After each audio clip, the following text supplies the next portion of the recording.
on the 487. Paul Lorton broke out by 11th thou, taking 35 down there at the finish line. Gary Williams got down there and put it in reverse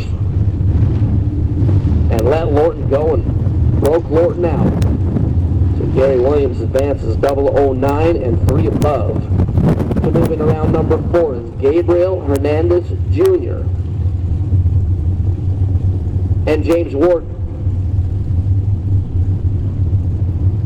Ward out of Santa Ana, California for Thomas Bear School of Drag Racing and Lucas Oil.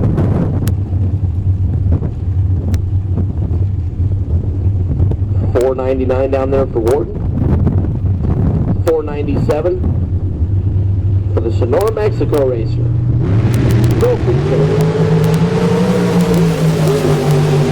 Ward looking left. Gabriel looking right. Gabriel Hernandez going to get the win. $4.99 on the 497. James Warren goes 5:05. Had a little bit of advantage on the starting line, but just slowed down by 600ths. And Hernandez Jr. will advance in your competition single. Here in Super Pro, Justin Bromley out of New Mexico will be the last car in Hoosier Racing Tire Round 3. Give us a little bit and we will find out who our best losing package is. But we'll get a set of Hoosier Racing Tire slicks, courtesy of our friends at Hoosier Tire.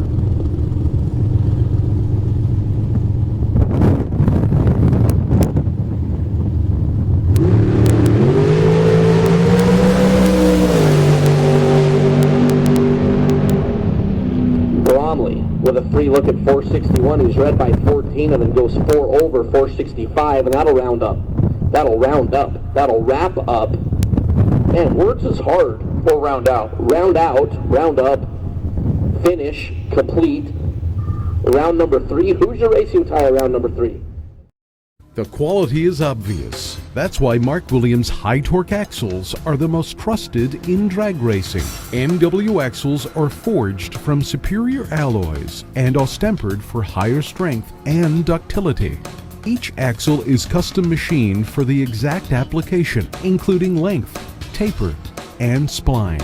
Special attention is paid to the splines, which are true involute for more efficient engagement. Weight is important in drag racing, and MW gives you 3 options allowing you to cut unsprung axle weight almost in half. Invest in the best. Mark Williams High Torque Axle.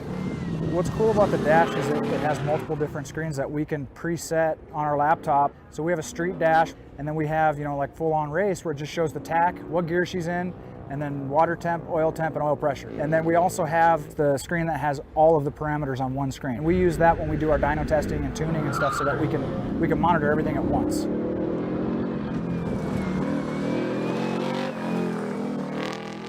Our relationship with Autometer and the experience that we've had with them has been really cool. As a high-performance fuel systems manufacturer, Aeromotive offers more options for more applications than ever before. Aeromotive fuels hot rods, pro mods, diesel trucks, and everything in between. With a proven track record of fueling multiple drivers to the winner's circle, Aeromotive products are not of the Me Too variety. They're one of a kind. Every product Aeromotive develops solves a problem by offering a logical solution. Aeromotive tests their solutions, holding them to the strictest standards of integrity and reliability. This ensures that you have the best performing fuel system your dollar can buy. Aeromotive, serious fuel systems since 1994.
Want EFI performance without a fuel system hassle? Holley's returnless style drop-in fuel modules take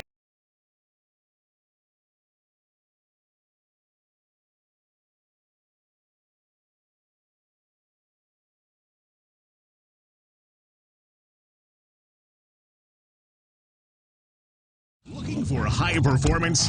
When you want high performance, there's only one place to go. Jegs.com.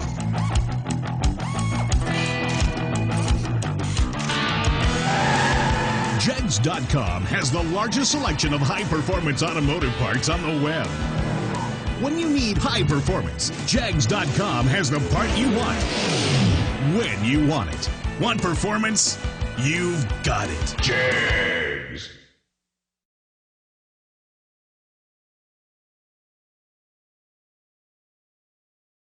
Next year's million. So again, as we are looking at that, all we got to do is,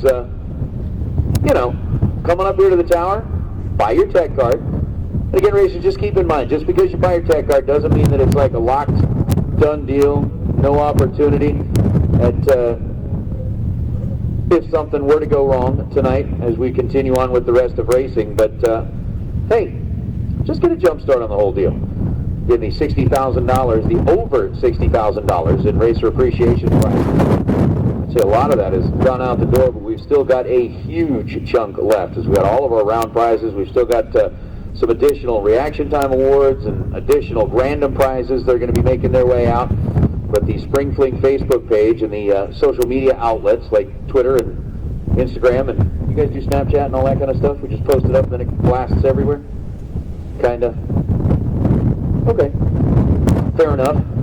We got several other ones where we make you famous, and those pages are filling up fast with the beautiful photos of all of our winners smiling and taking their goods out of the tower. And we got Nate, we're only about $30,000, not even $30,000 away through the treasure chest. We have at least $35,000 more to give away from the over $60,000 total racer appreciation prizes. Awesome. Awesome. We still got 2 days of racing. We still got 2.5 days of racing. We do. And I missed you, Nate. I was out there doing a couple of things, checking on some of the drivers and saying hello to the Spring Fling racers. And were you out there politicking? Politicking. You were politicking. As Mr. Jeff Foster is doing what he does best, he's going to prep the track for round number 4. I would like everyone to listen up in the pits, everyone to listen up. A few announcements. A few announcements about tomorrow morning's Spring Fling $1 Million Friday. So we're getting a few questions about how things are going to work in the morning.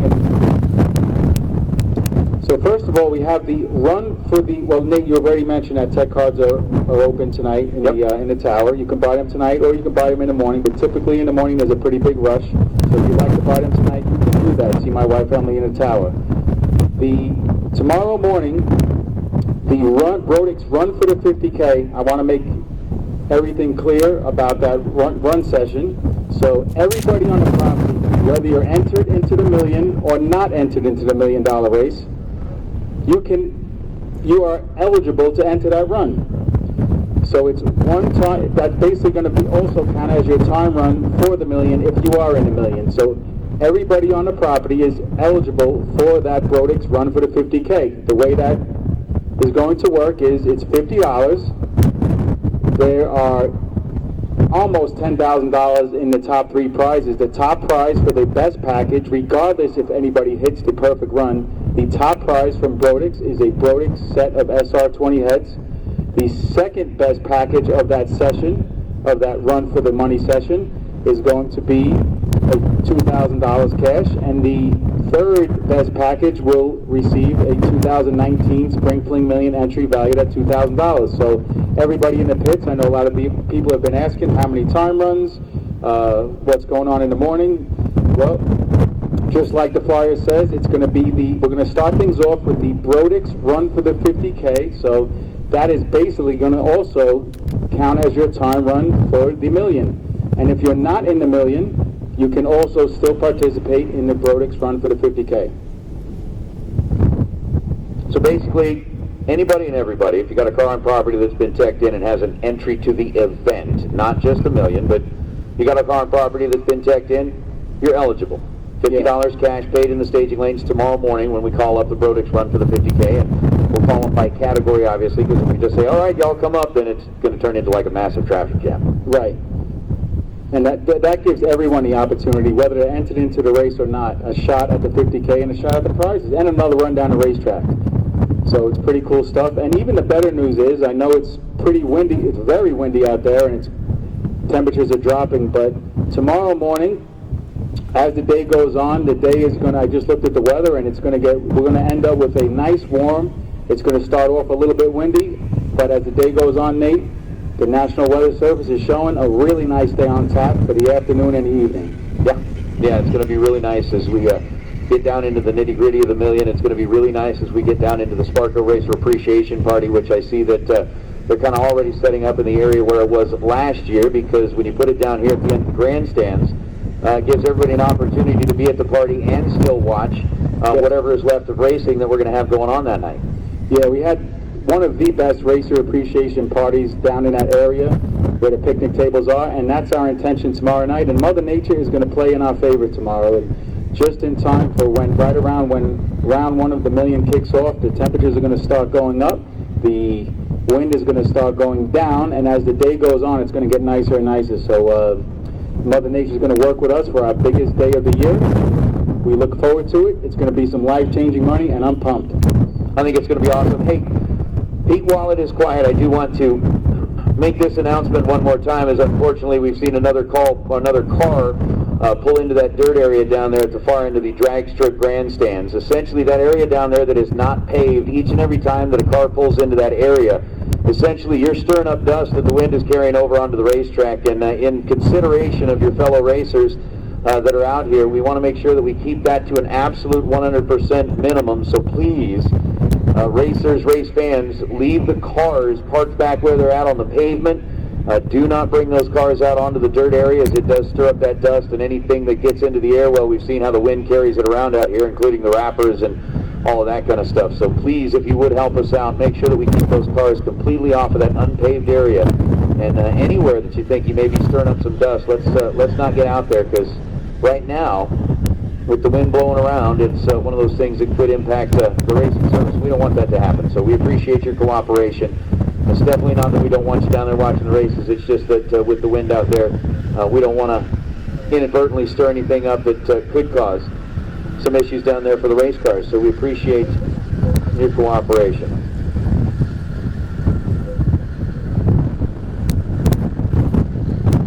Again, talking about that Brodix Run for the 50K, when you look at the schedule tomorrow on the flyer, again, the credentials will open at 7 a.m. If we do have any new entries, we are going to get them a shot at the racetrack before we get into that run for the 50K. So again, if we do have any new entries that roll in there, and I don't think Sean and I are going to allow ourselves to get duped into the same bet that was made this morning that ended up costing us each 20 bucks. We were just, as you mentioned, what was the word you used earlier? Optimistic. We were the ultimate, I was the ultimate optimist. You were optimistic as well, but not quite as optimistic as I was. I was way off. But yeah, if we do have any new entries, we'll get them down the racetrack first, then we'll get back into it with that Brodix Run for the 50K. And then following the Brodix Run for the 50K, we'll get into the Spring Fling Million round number 1. So yeah, get up here, buy your tech cards if you're thinking about doing it, because tomorrow morning there will be a line. And that line will probably stretch outside the door, and it'll kind of be like waiting at the DMV. And you don't want to wait at the DMV. Actually, it'd be more like waiting at Disneyland. Because at the end of it, you're going to get something good out of this. You're not going to get somebody that told you brought the wrong form and you have to go stand in line again. Sean, you seem like you'd be pretty good at running DMV. Your efficiency would come into play handily. Of course, there again, the government would probably kick you out very fast, because you'd be like, why don't we do it this way? And they'd be like, that's silly, that makes sense, you leave now.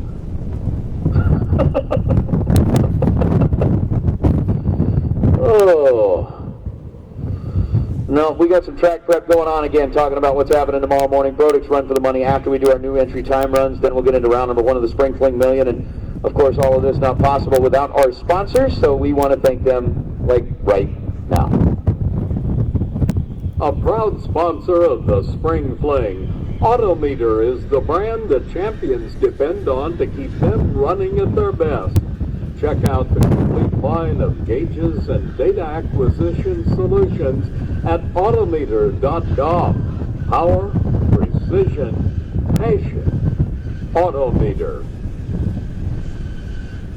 Founded in 1990, BTE Memphis Performance is a manufacturer and distributor of high-performance automotive racing driveline products and a long-time Spring Fling supporter. Good luck to all racers this weekend from BTE. More and more bracket racers are relying on Mickey Thompson tires to help them get to the winner's circle. From the Big Bubba to the Little Bubba, Mickey Thompson has a tire to fit every application. Mazier Enterprises is proud to be a part of the Spring Fling Million. As a family-owned business comprised of dedicated drag racers, we work hard to provide racers with the very best quality components. Win, lose, or draw, we wish each of you a happy Spring Fling race weekend from the gang at Mazier Enterprises. Geffen Garage was launched in 2017 by veteran product specialists Mike Laws and Trevor Wiggins at the urging of racers and industry colleagues. The company is dedicated to partnering with racers and industry experts to deliver innovative carburation solutions designed to re-engineer high-performance engine fuel delivery solutions. The company's proprietary products are designed, patented, and manufactured in the USA. For 57 years, ATI has been helping sportsman racers get to the winner's circle. Bracket racing takes consistency, and you can count on that from ATI. Our advanced engineering, precision manufacturing, real-world race experience, and more than a half a century of knowledge help you turn on the win light round after round.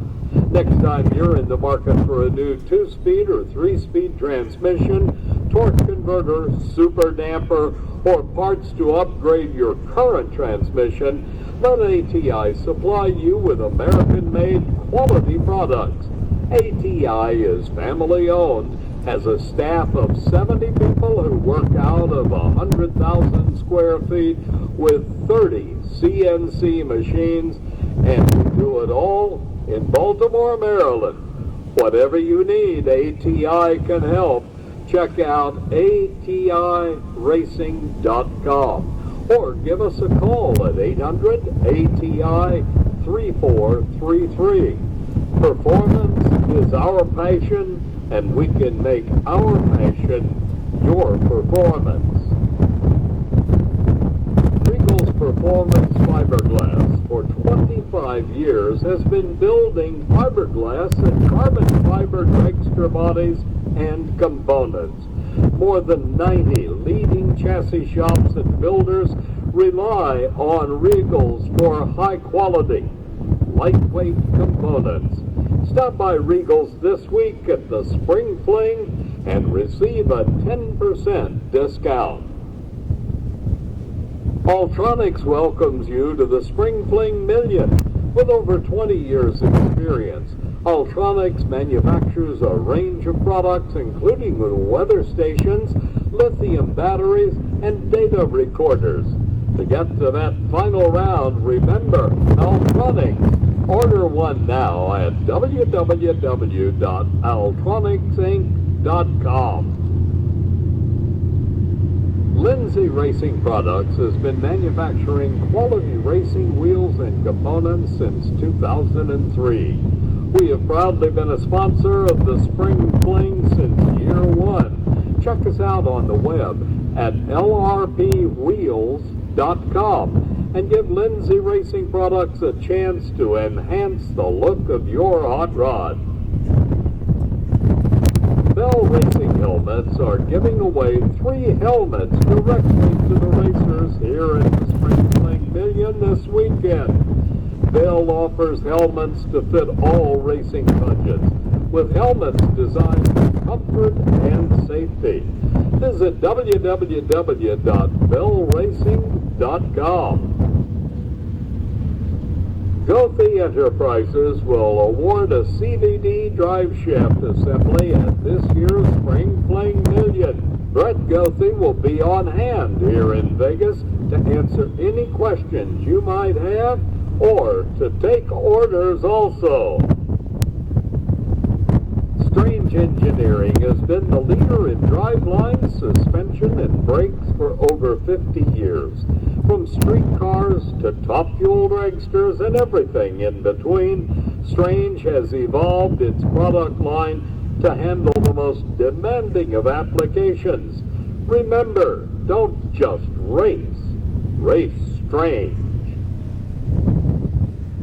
Todd Barton Designs, the creators of custom one-off designs for screen-printed t-shirts and custom sublimated crew uniforms. All products are 100% made in America. At Todd Barton Design, we make even the ugly teams look good.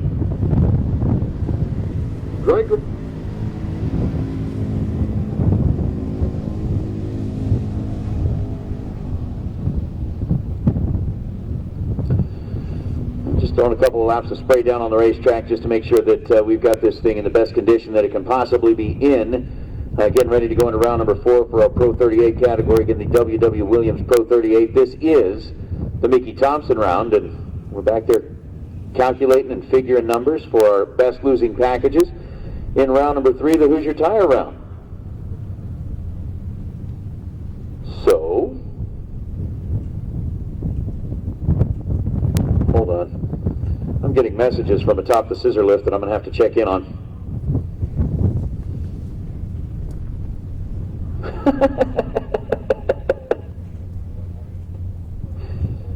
Oh yeah, Chad, I'm paying close attention to you.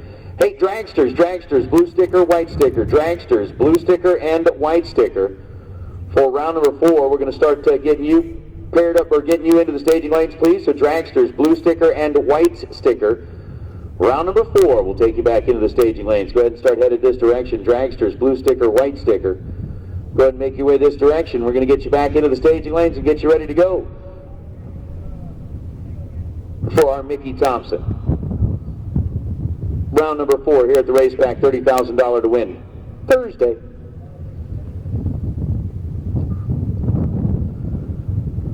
What's great is I'm actually kind of sitting up here and looking at the grandstands. Got a couple of groups of people that are huddled together for warmth. You got one group of the hardcore fans right out there in the middle of the grandstands that have seemed to have formed like a wagon train. That way they can keep the wind. Do you guys all take turns as far as who gets to sit in the middle? Somebody has to be out there and be the windbreak, and then like every 15 minutes y'all rotate. Somebody gets in the middle and gets like 15 minutes of really nice warmth.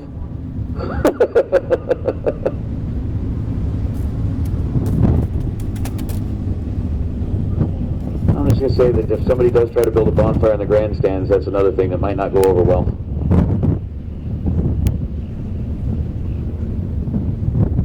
I'd probably be the one to do it, just because I come up with dumb ideas like that all the time.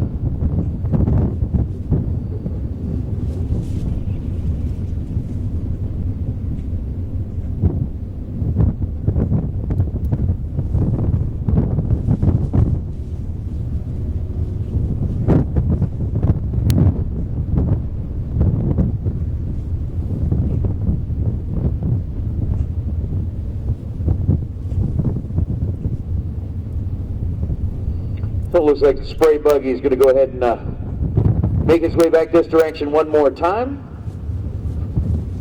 And I think at that point, we may be ready to go. Cliff Hall's still going some rounds and sticking around deep into the race like he did last night.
right, so the track prep is finished. Round number 4 of the Pro 38 category, rolling up into the water box. Again, thanks to the folks at W.W. Williams. You can see him standing down there trackside, watching his category of cars.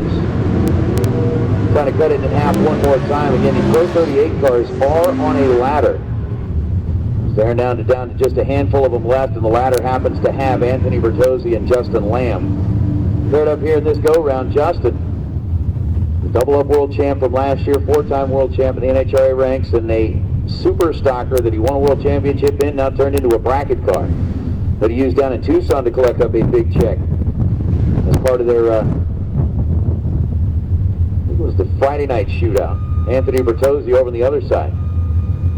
Lining up the Nova out of Virginia. We're talking about a 16 time.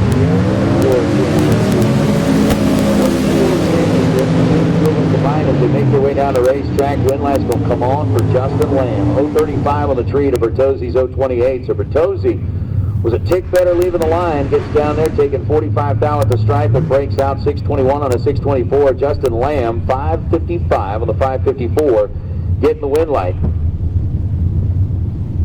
And he's going to roll on through to round number 5. Jake Guadagnolo, Cliff Hall. Guadagnolo wheel stand in Nova out of Linden, California. 6.48 going to be the dial-in for Jake, and for Cliff Hall, 6.84. Just reversing those last two numbers behind the decimal. We've got, again, just these few cars left in the Pro 38 category. Cliff and the Falcon, 460 cubic inches, and Jake Guadagnolo, 408 cubic inches worth of Chevrolet. Box loaded.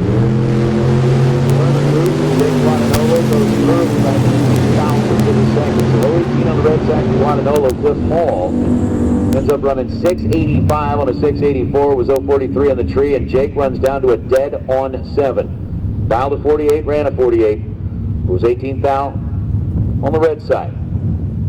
Rolling off of the starting line is Carl Martin and Tibor Kadar. Martin, who was like the lone dragster left in the Pro 38 category. We had 2 of them, I think, that jumped into the Pro 38 category. Carl Martin, trying to do him justice here, dialed in at 5.76. Tibor's got a 6.69 for the 67 GTO and the 455 cubic inch Pontiac. I'm going to turn it loose one more time, and then Mr. Stockton. His Nova will finish it off with a solo shot. So let's get dragsters, blue sticker, white sticker. Dragsters, blue sticker, and white sticker. We'll take you back into the lanes for round number 4, please. Dragsters, blue sticker, white sticker. Come on back. Tibor, Carl, going to be Carl Martin, 5.78, taking a 2 thou stripe. He was 22 thou on the reaction time. Takes 2 thou at the stripe and goes 2 above. Tibor, 6.69 on a 6.69. He was dead on 3. But gave up 2 in reaction time, and Tibor going to call it quits here in round number 4. And Steve Stockton on the solo shot, getting a free look at 6.67.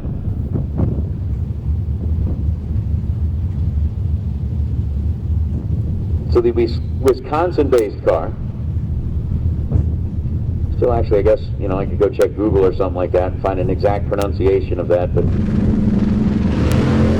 the bracket race.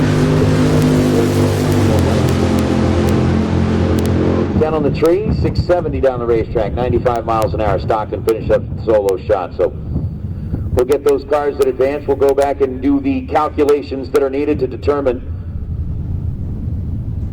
what the ladder will look like for the next go-round. In our W.W. Williams Pro 38 category is our Super Pro door cars.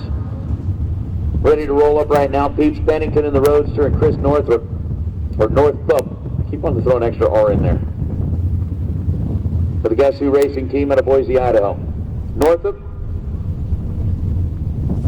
dialed 710.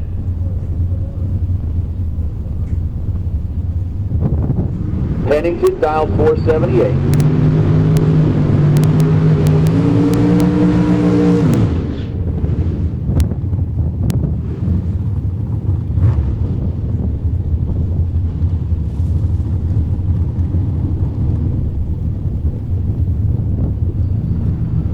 So it's Pennington in the Roadster.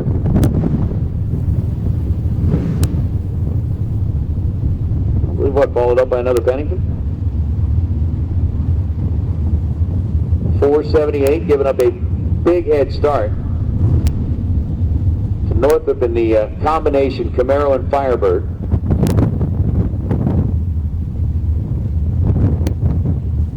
We continue to roll through. Did I say continue to do? No, continue to roll through. The rest of this one, a little bit of the wind whispering through the willows or abusing the pine trees, whatever it may be. It is brutal. The pre-stage bulbs lit against Super Pro dragsters. You should be back in the staging lanes. We're going to rock right through. This Mickey Thompson round, find our best losing package for a brand new set of Sticky Mickeys. In the meantime, they're back figuring out who's going to get those booty shoots. Separated by 2 foul in reaction time, and it's going to be Pennington who seals the deal at the finish line. 15 foul on the bulb, takes 3 foul at the stripe, and ends up 15 foul above. So 479 on a 478 for Philip Pennington. Northup had a 711, but he put on top of a 710 with 17 on the green side and could not hold off the charge of Peeps' Roadster, or Phillips' Roadster, as they get down towards the far end of the racetrack. Lynn Horeb and Peeps Pennington. Now it's going to be Peeps' Roadster. Going up against Horeb's 67 Pontiac GTO, 505 cubic inches for the GTO, 645. Dialing up on the Summit Sky scoreboard, and for Pennington, it is a 505 number for the 565 cubic inch powered Chevrolet Roadster. Again, pre-stage bulbs are lit, taking just that quick little extra second. Inhale, exhale. Roll up the extra 7 inches. He's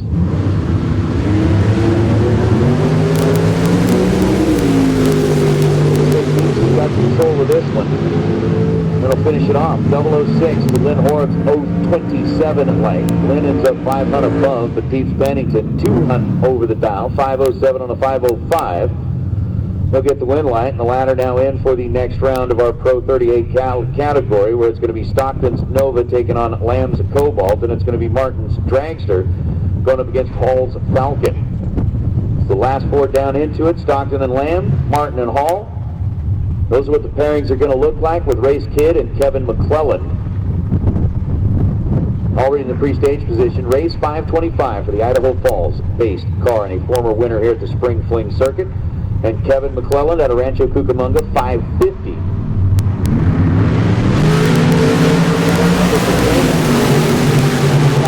Kid is in control of this one. He was 001 on the tree, and then 529 down on the racetrack to get that Summit scoreboard to light up. Kevin McClellan was 028 on the tree, 7 hun off of the mark, as Race Kid gets their first 54 thousandths of a second. So Race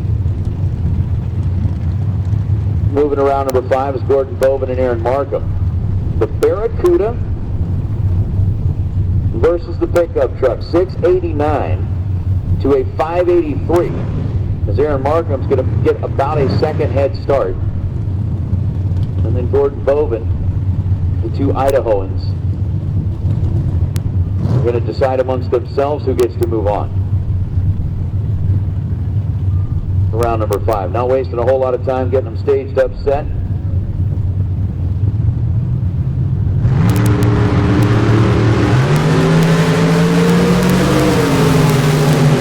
Barracuda on the chase, and the advantage in reaction time did go Gordon Bovin's way. 586 on a 583, he's 3 above. Aaron Markham, 692 on a 689, he is 3 above.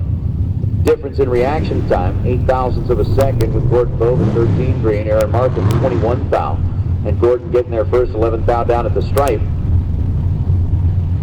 As Ed Cutler and George Lewis next to. George is one of the cars that owns a perfect run here on the weekend. Got that yesterday in the 64 Chevelle with a 652 dial-in. Going to be watching the 72 Vega of Ed Cutler. Full away. Or excuse me, other way around, George.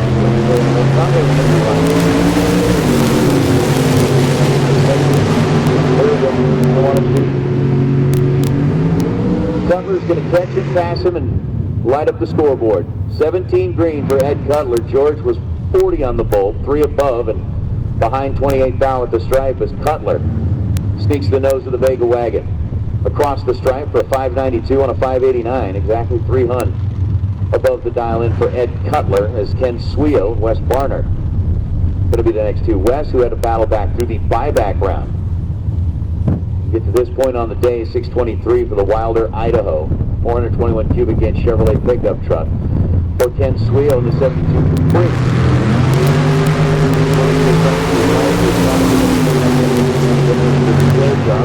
Ken was 001 on the red side. And then goes down to a 590. Wes Barnard, 006. Not making it easy in any way whatsoever. And 16 foul off the mark. 624 and a 623 Wes. After Ken was 001 red. Going to be headed back into the pits to turn it around and make another shot at it. John DeYoung and Joey Trevino. Trevino out of San Antonio, Texas, 578 for the Roadster.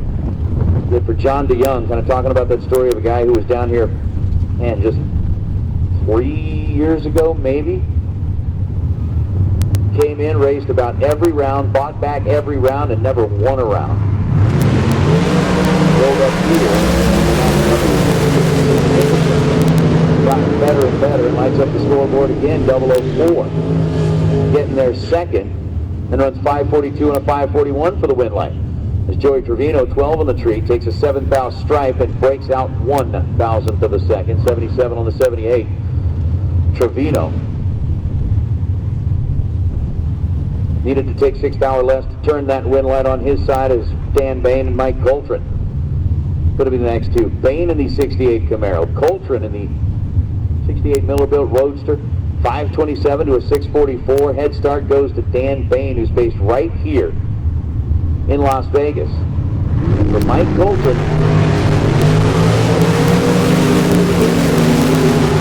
4,000 in reaction time, and at the stripe, Dan Bain takes too much.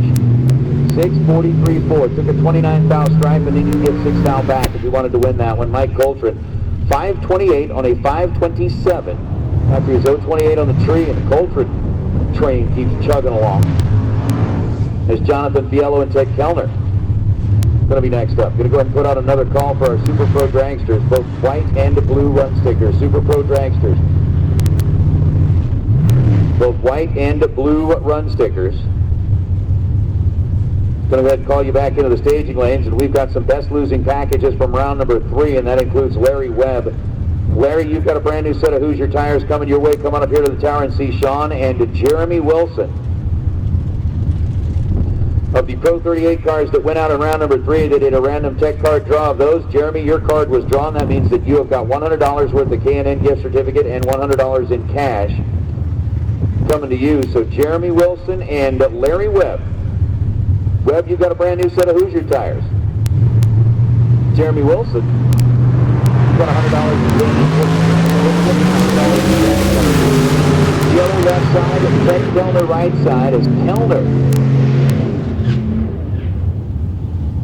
Going to get his scoreboard to light up. Jonathan Fiello got there too quick. Took a 19 thou stripe. Needed to take 10 or less as he's under by 9,000ths of a second. Was 004 on the tree. Kellner, 13 green and dead on 1 for a 14,000th package. Didn't leave a lot of room out there for Fiello to work with. And Fiello ended up outside of the lines as he was trying to punch his ticket to the next go-round. Al Quigley and Andre Nunez. Nunez coming all the way here out of San Juan, Puerto Rico. And the driver flying in 576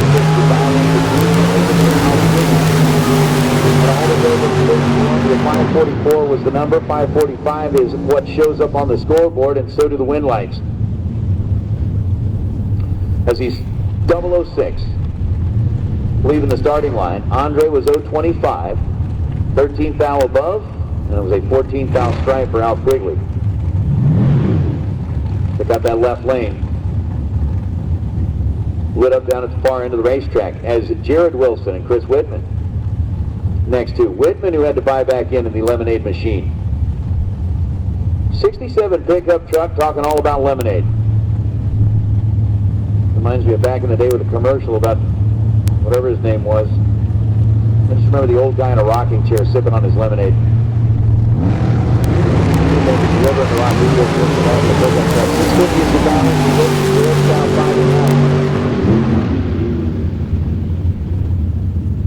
And it's going to be Whitman who gets the win light as Wilson who gets the win light as Whitman got there first and got there too quick.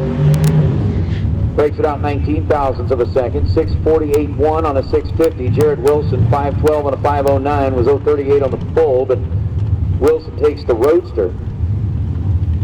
One round deeper is Bob Fuller and Jim Shelton.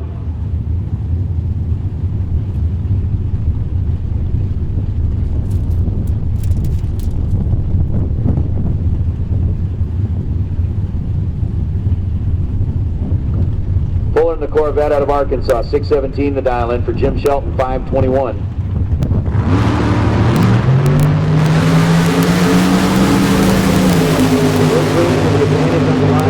Shelton in the S10, and the win light's going to go that way as well. 16 green, dead on 9. Bob Fuller takes a 3 thou stripe and breaks it out 9 thou. Didn't have anywhere to go with a 25 pack over the other side. Fuller's reaction time being 0:31, so Shelton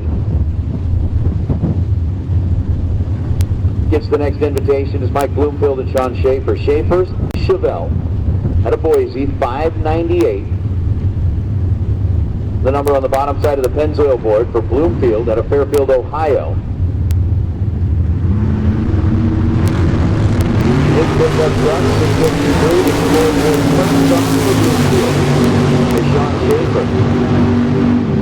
Car twisted over just a little bit, left the starting line, and was 007 red. That's definitely not how he wanted his night to end, but that's unfortunately how it will come to a close. Again, want to remind everybody that the tech cards for the million are available up here in the tower, and I'm sure you got how many of them already? Just one? I think that's all I need. I got the one. Kevin Brandon sitting up here in the tower watching very, very closely. You know, these guys that have the mind like computers, watching the numbers pop up on the scoreboard, I can only imagine in your brain, you can say tick, tick, tick, click, click, click, okay, he's got to do this, he's got to do it, oh, he did it wrong. Paul Lorden, 599, Chris Northup, who's parked the Camber, got back and got the Camaro. He's got a 620 dial in this time.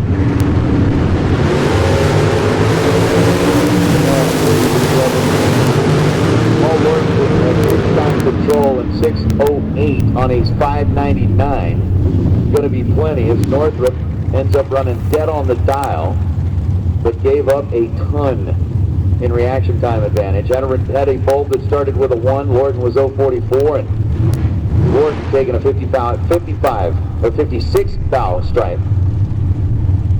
Ends up with the Summit Side scoreboard lighting up for the win as Adam Chioda and Luke Bugatti going to be the next pair. Luke 468, Adam 480. Colorado versus Illinois as last year's million winner. Lines up left side of the racetrack.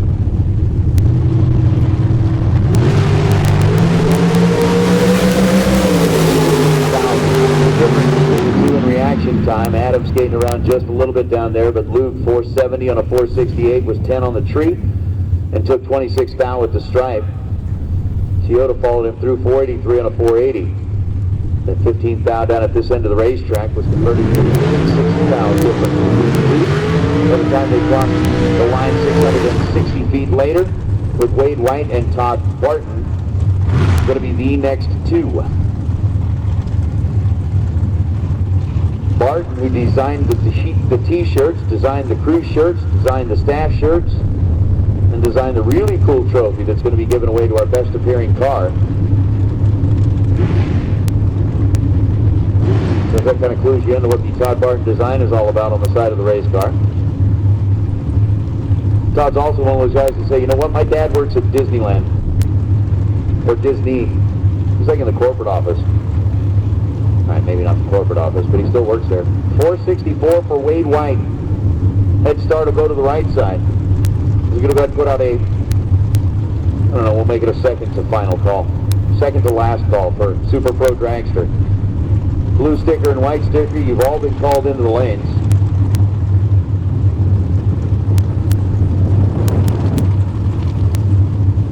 That's an interesting approach.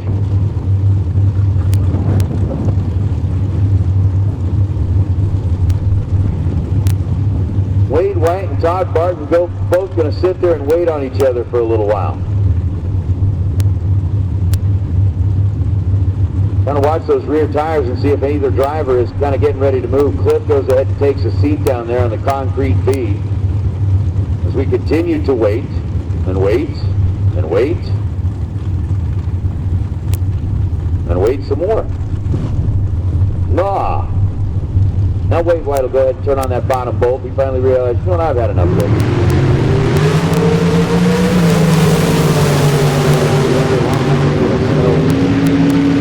Wade's going to win that one. Todd was better on the bolt by 0.03 of a second. His 008 to Wade White's 011. But on a double breakout scenario, Todd Barton, 495 on a 497. Wade was under 0.04 of a second.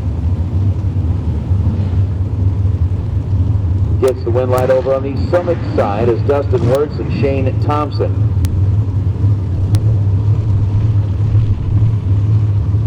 Going to be up next. It is Super Pro round number 4, the Mickey Thompson tire round. Again, the best losing packages and the round sponsors all been up for grabs here this weekend. FTI sponsoring round number 1, Biondo Racing Products sponsoring round number 2.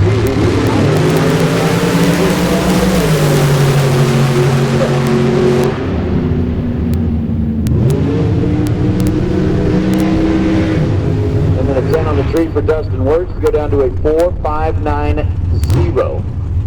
So a dead-on run as Shane Thompson ends up running 4.47 on the 4.46 at a 19th thou reaction time. And again, that dead-on zero run puts Dustin Wirtz into the mix for that Get 'em Garage carburetor. Give value to $2,000. Have that drawing at the Racer Appreciation Party.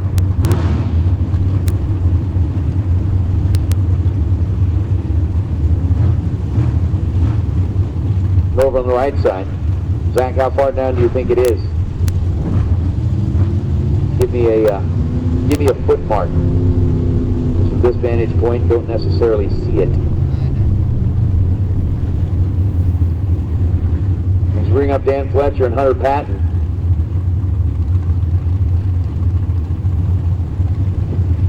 Patton down 492 or 491. Fletcher down 492. With 1/100th of a second, the difference between the two.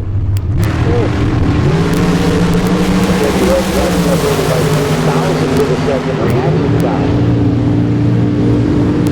Both of them one above. Dan Fletcher, 12 on the tree, taking a 2 thou stripe and goes 493 on the 492. Hunter Patton, 009 on the tree, to be one above with a 492, and then ends up 2 thou behind at the finish line. So Dan getting the win light as Bradley Johnson and Troy Williams Jr. Going to be the next two. Bradley, bad man over on this side of the country, 467, and Troy Williams Jr., a bad man in any part of the country. So the 463 and a 467, 400th of a second. The difference between the two in the dials, and yeah.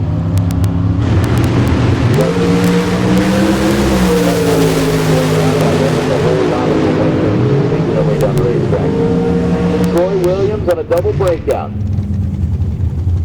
Going to get the win light point in his direction. 463 was the dial. 462.7 was the run at 3 thou under. Bradley Johnson ends up exactly 1/100th under the dial in. 66 on a 67 after his 15 on the green side. Got there first, taking a 5 thou stripe. And broke out by 7 thousandths more as Daryl Wirtz and Paige Lundeen. It's going to be the next couple of cars. Daryl's 466. Paige is dialed 481. And Miss Lundeen, who grew up here at this racetrack racing junior dragsters on Saturday mornings, made the jump into the big cars, is now racing for big money. Spring Fling Million. Maybe we're into the out round. Weaver and Will's going to bring that to a close. She will score a victory. 480 on a 481 for Paige Lundeen. Double breakout again as the track seems to be getting a little bit quicker than everybody expected it to be down there. Daryl Wirtz 465 on a 466 dial-in. He was under 7,000s. But Paige gets the win light on her side as Val Torres Jr. and Tom Clark. It'll be the next couple. Clark, one of the Division 6 cars, dialed in at 446. Val Torres dialed in at 466. And it looks like the staging lanes are getting down to the point where we are running out of race cars back there, so we will go ahead and put out a final call. There'll be one more. It'll be like a final, but we'll put out a final call. The 2/10, the difference between the two and the dial. Head start goes to Torres over on the right side.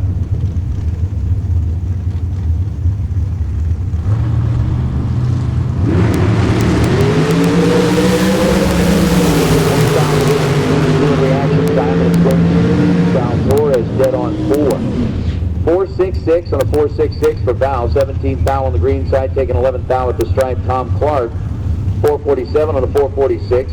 He ends up the 11th thou behind. And I'm going to ask just real quick, since we got Kevin Brandon sitting up here, have you noticed anything different about the tree? And the reason I'm asking, just like with the blue LEDs and the brightness of the lights, as we get darker and it gets lighter and all that kind of stuff, you notice it kind of self-adjusts on that? Is that something you notice in the race car? Kind of one of those cool things. When they put the brand new Christmas trees in here, they've actually got a photo cell on the top of the tree that registers the amount of light that's out there and then auto-adjusts the brightness. So hopefully brings a little bit more normality to it. You don't see a really bright tree at night and a really dim tree during the day.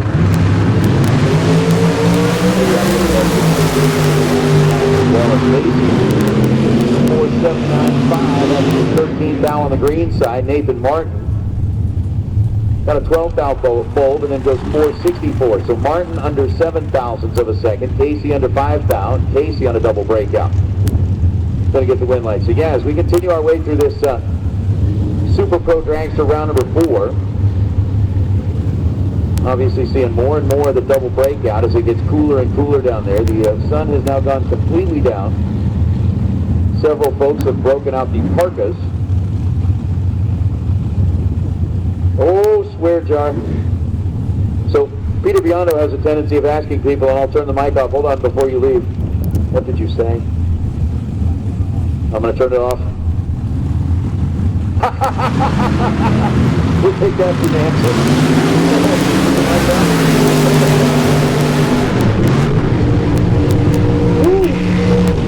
Lane Dickin holds 32 thou in reaction time advantage, goes 434 on a 434. So 20 on the tree, dead on 3. Getting the win light against Cody Perkins, who is dead on 5 down at the far end of the racetrack in 052. So in that pair, obviously didn't have to worry about the double breakout scenario. They're both dead on the dial. But Cody was 32 thou behind in reaction time and 34 thou behind down at the stripe as Juliet Barnhart and Gabriel Hernandez. Hernandez for Team Mexico. The American build car. 5 flat going to be the dial in for Juliet Barnhart, 477.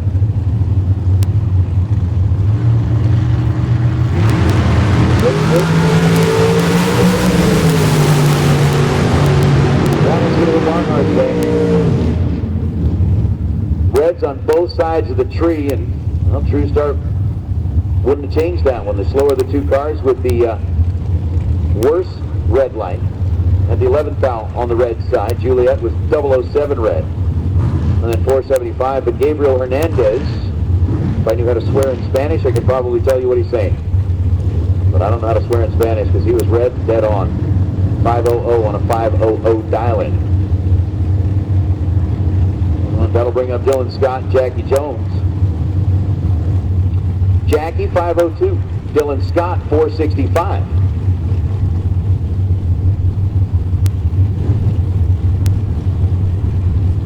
Put the numbers on the board. Little North Carolina. Dylan 72 line up.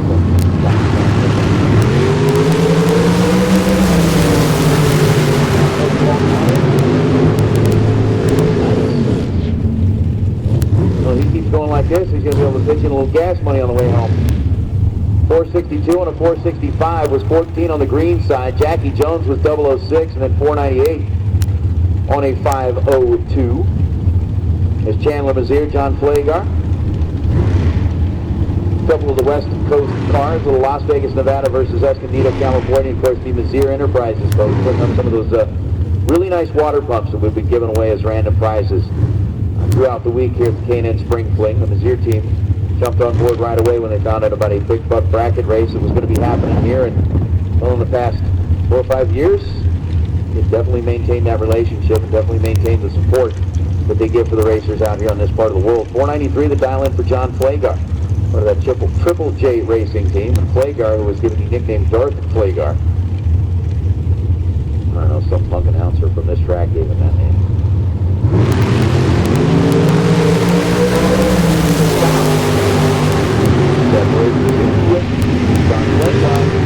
Moving on, 494 on a 493 for John with an 11 light. Chandler Mazier had a 17 foul fold. Gets down to the stripe, takes 8 foul, and needed to take 7 or less as he breaks out 1 with a 4999 on a 500 dial-in. But John gets one given to him at that end of the racetrack. We'll come back here in a little while with Sean Hart and Mark Kidd. Next to Sean. Back for the burnout, clearing the throat of the dragster. 482 dial in for the racer out of Layton, and for Mark Kidd out of Twin Falls, 471.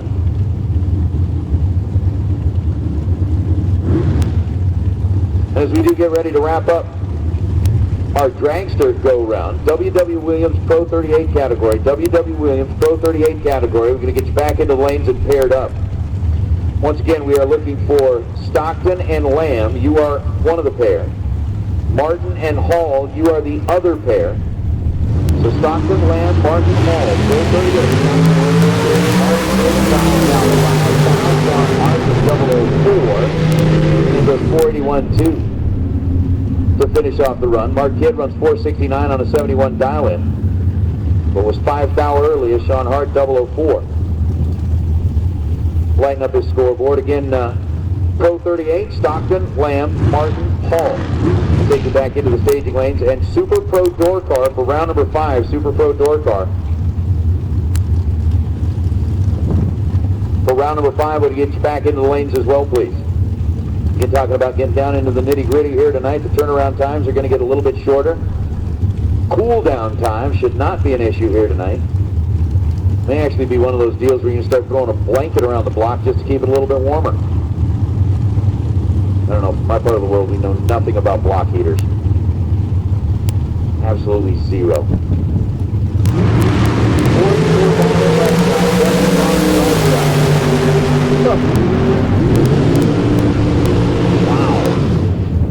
Justin Bromley womped once and should have womped twice. Maybe 3 times. I don't know. How much is a womp worth? Need about 3 or 4? He ends up 465 on a 467. I mean, round it up, make it 1 hunt under. Was trip zip perfect on the tree and gave it away, taking too much down at the far end. 485 on a 484. After he was 22 on the tree for Scott Heyer. So Heyer gets around. Bromley's perfect reaction time is Mark Lalonde and Cortland Carter. Carter's 495, Mark Lalonde's dialed 509. Again, Super Pro door cars round number 5. Super Pro door cars round number 5. Need you to come back into the staging lanes, please.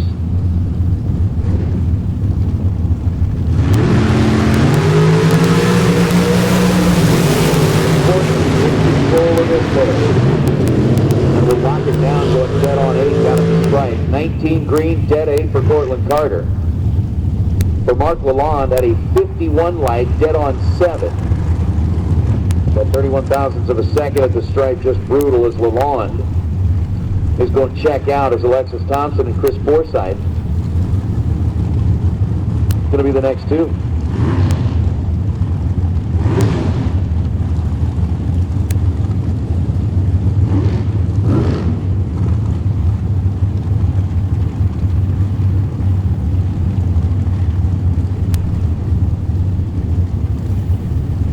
Alexis Thompson and Chris Forsythe.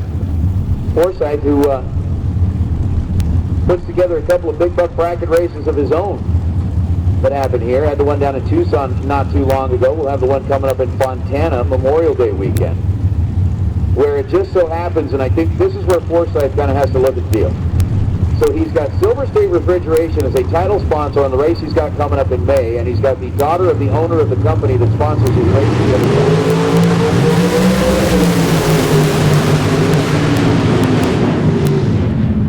Okay. 478 on the 475 for Alexis. She was 003 on the tree. Chris Forsyth, 19 green, and then 488 on a 466. So Forsyth going to call it an evening.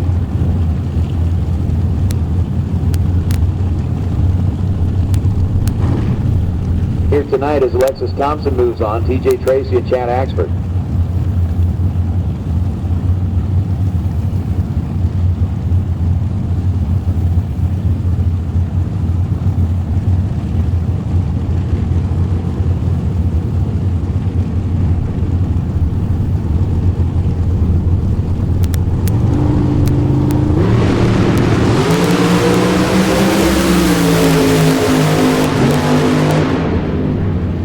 Axford gives it a womp at the finish line. It goes 4:54.5 on a 4:55, 007 on the tree. TJ Tracy, 4:54.5 on a 4:58 dial-in. So side by side, identical. Chad was down 55, Tracy was down 58, Chad was 007, and he's got a win lane.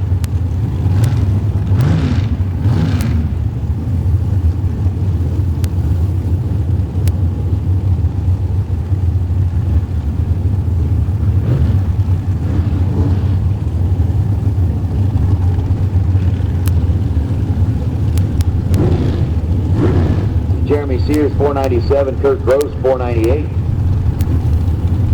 Gross out of Oregon, Sears out of Washington, couple of the Division 6 runners. Lining up side by side, just 1/100th of a second difference between the two. Once again, Super Pro Door Cars, not all four of our Pro 38 cars back there. Sears on a double breakout, 496. Kurt Gross, 496. Sears down 497. Kurt down 498. You do the math.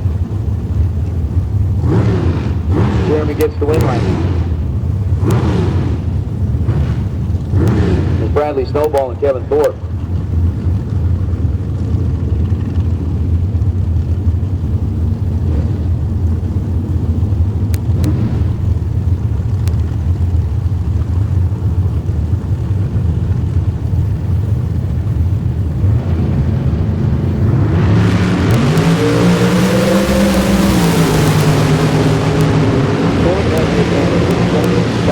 Against Bradley Snowball's 023, and then Kevin cuts him loose at the finish line, and Snowball blows through to a 4:55 on a 4:58. So it's Thorpe getting the nod on that one. Randall Reed and Tim Parton. Parton 450 dial in. Randall Reed 466. Sydney, Montana versus Iowa Park, Texas.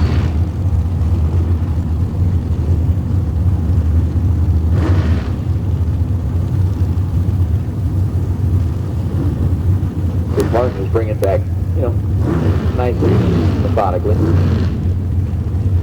I thought, don't rush me, I'll get there. Everything's good. Everything's good. I'm just taking a look.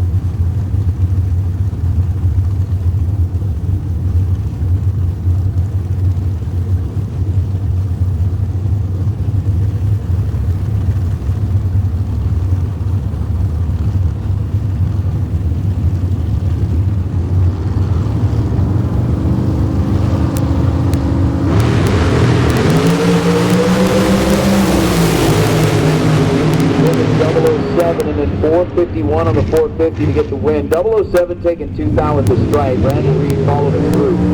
The 455 and 456 is Gabriel Hernandez. The New American Go car, and Gary Williams wanted a little extra heat in the tires. 487 dial in for Gary. Gabriel's dialed 498. We're down at it with our last 6 dragsters.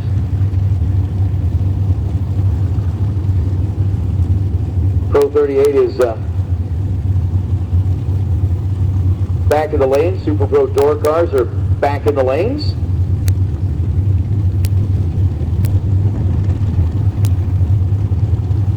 We're about to get after it. Round number 5 is Gary Williams. Just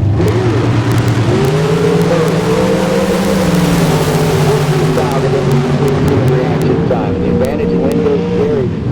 20 on the tree, dead 3 down the racetrack. Gabriel Hernandez took a 4th thou stripe. Then goes 496 on a 498.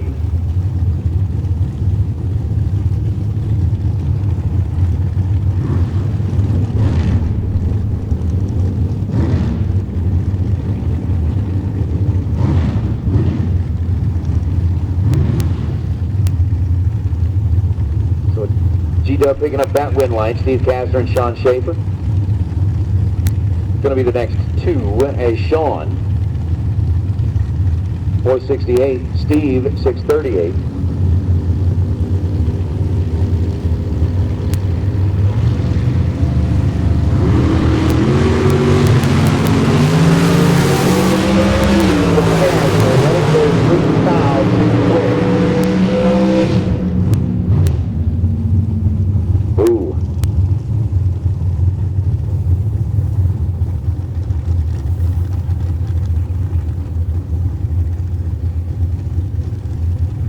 So 568 on 638 down that far into the racetrack. Sean was 64 on the green side and then 467.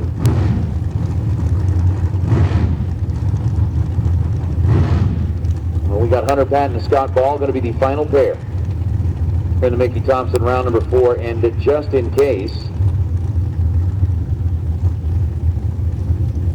they have not yet come on up here and collected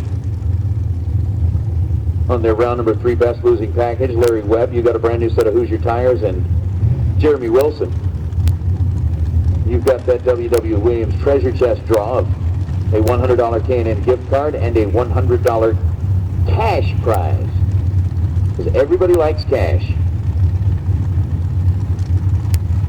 I mean, come on, $100 worth of gas.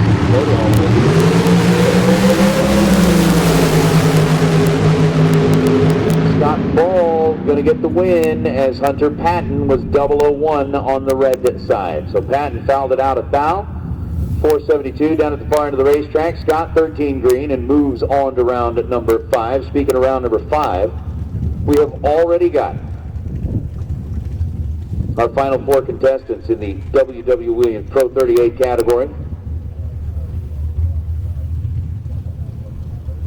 And with the Pro 38 cars here, Super Pro door cars, I think I heard him mention that we've got all of you back there in the staging lanes as well. We got a little bit of time.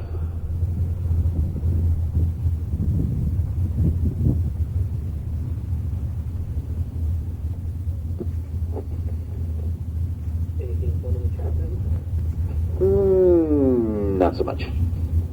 I mean, it is, but still, I'm just saying. So we're going to do another little touch-up down here on the racetrack as the wind continues to whip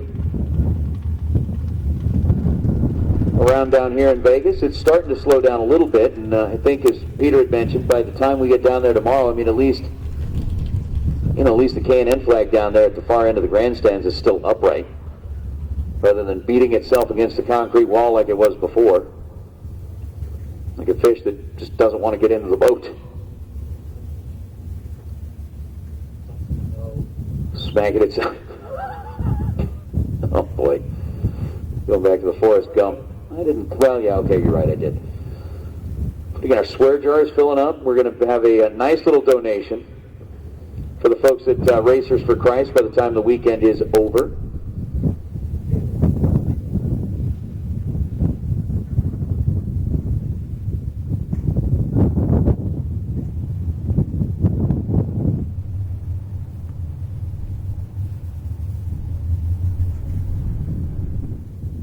All right.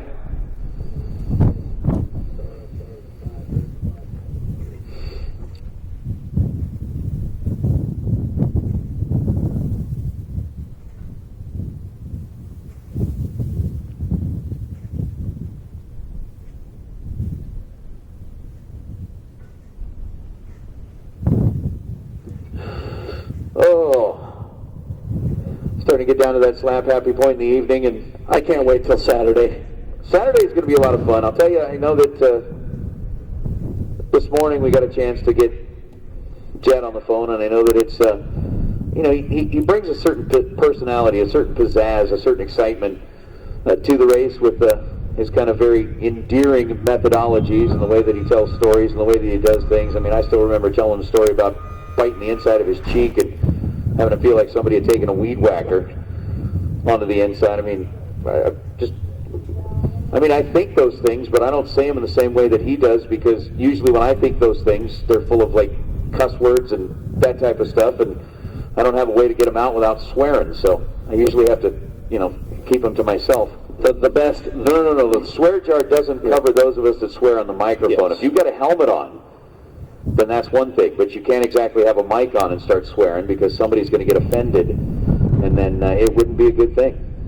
It wouldn't be a good thing. This is a family fair. This is a family show. The best Jedism from last year was still, I'm not fat, I'm just short for my weight. Yeah, I like that one too. I mean, really, by my weight, I should be like 6'8". Yeah? I thought you'd be 6'10". Probably like 7'2", actually. 7'2".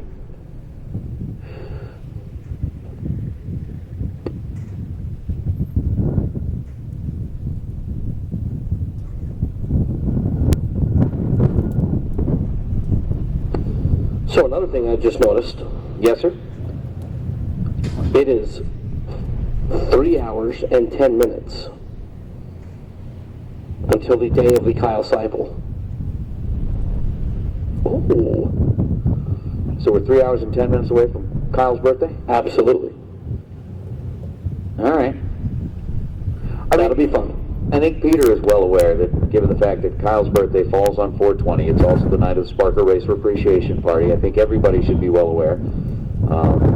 Just kind of expect the fact that I don't know if Kyle will be here on Saturday.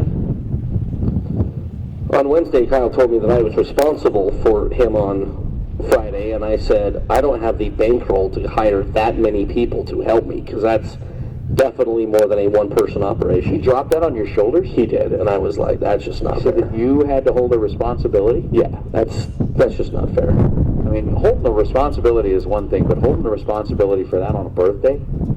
Yeah, it's brutal. No. Yeah, I mean, that's like a $50,000 security unfair. detail. That's unfair. That is unreasonable and unfair. At least, in my opinion, it's unreasonable and unfair. But again, we are looking at just a couple of minutes here. We've got something at the top end of the racetrack we're getting taken care of. Again, our Pro 38 cars are already back here under the arch. We have got our Super Pro door cars back in the staging lanes. And racers, I think that everybody's kind of well aware that the temperature is beginning to drop out there. And one of the things that we want to make sure that we're going to do here is keep some heat in the racetrack. So with that, we're not really looking to rush anybody, but the quicker we can get everybody back into the staging lanes, the quicker we can keep cars rolling down the drag strip, the more heat we can keep at the surface, and the better off we're all going to be. So we want to make sure that we get that taken care of. Again, if you want to swing up here, if you're already out of competition, or even if you're still in competition, but I think with the tight turnaround times, you're not going to want to focus on anything except getting the cars turned around and back into the staging lanes. If you want to run up here, grab your Spring Fling Million Tech card before the rush tomorrow morning, you can do that. Again, it's just kind of one of those nice and easy things where, I don't know, maybe you believe in the tooth fairy and you can tuck your Spring Fling Million Tech card under your pillow, and hopefully by the end of the day tomorrow, that Spring Fling Tech card will have been replaced with large piles of cash. So, first of all, Cooper Wheatley, that is a fantastic suggestion. Secondly, just to give everybody an update on where we're at, we have 4 Pro 38 cars left. Yep. We have 14 door cars and 23 dragsters is what we have left in the program. So just so everybody who's watching the bank shift feed, that's exactly where we're at.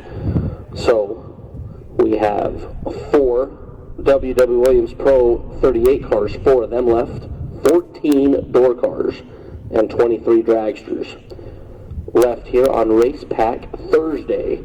And I'm telling you, I'm feeling 50 grand tomorrow. We're giving away 50 grand. I really feel it. I'm just saying that if you want to have a little bit of fun, I really think we should set up a camera up here in the tower.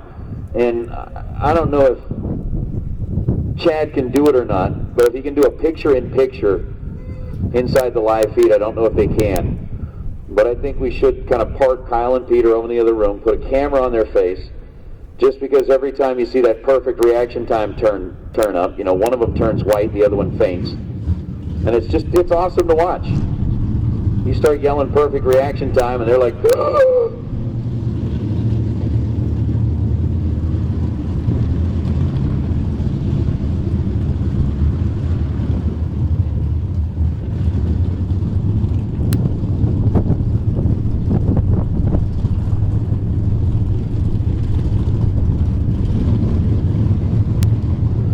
All right, so with round number 5 coming up right now, Justin Lamb, Steve Stockton going to be the first pair, Pro 38 down to just 4. Get a $500 WW Williams bonus on the line for whoever can light up 2 more win lights here in the Pro 38 category. Tag out today. Woo! Steve Stockton, Justin Lamb. Stockton, Menominee, Wisconsin. The 72 Nova, the 667. There on that Summit scoreboard, and Justin Lamb, the champion of the world in Super Stock and Stock Eliminator, the young man from right down the road in Henderson, who's probably made about 9 bazillion passes down this quarter mile. Well, not this particular quarter mile, because it's now a fresh surface, but in the duration of this facility in his racing career, he's made about that many passes. It's 554 is on the Pennzoil scoreboard. So just over a second head start to Steve Stockton over there in the Summit lane.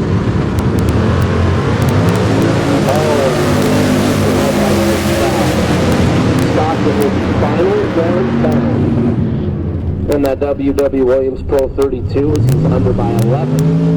It's 29 green, and what's most important is that win light on the sides of the Summit scoreboard was Elimination.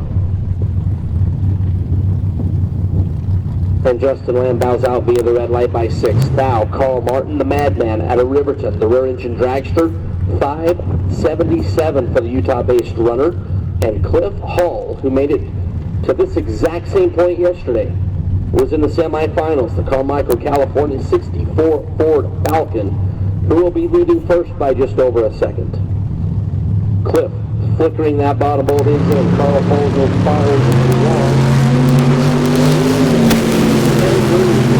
Here comes the dragster, Cliff Hall looking left. Carl Martin on the double breakout. Cliff under by 3. Carl Martin under by 14 thou. Just 4 thousandths separated them on the starting line. So Carl Martin will advance down into the final round of WW Williams Pro 38. All right, ladies and gentlemen, boys and girls, kids of all ages, I need Super Pro Dragsters. Super Pro Dragsters, there's 23 of you, and I need all y'all to the staging lanes, please. And Nathan had that discussion earlier with everybody. Y'all is singular, all y'all is plural.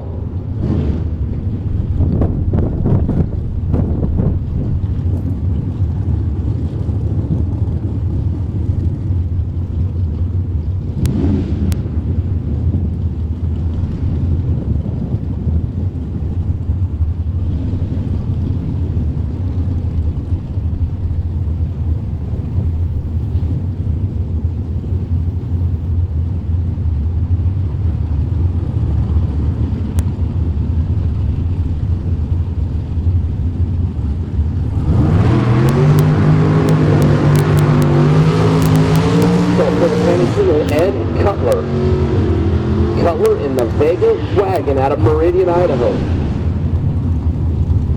And Philip Pennington, that Pennington Roadster, Three Rivers, Texas. A 34 Ford Roadster. 478 is the Pennzoil dial-in. Ed Cutler, a couple of years ago, was your Division 6 Super Pro champion and got to go down there to the Auto Club Finals of Pomona representing Division 6. Just over a 1 second head start there for Cutler and the wagon. Pennington and that Roadster will be in hot pursuit.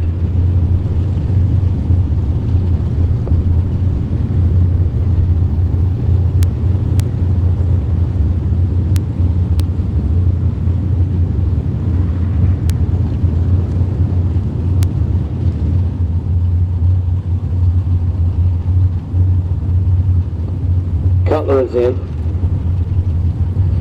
Pennington also in. Tree.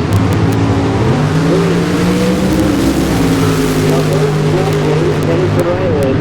Pennington dead 1. 17 green for an 18 pack, and Ed Cutler was locked out as he was 31 thou reacting to green. That roadster continues to go around, says Mike Bloomfield Jr. and Paul Lorton.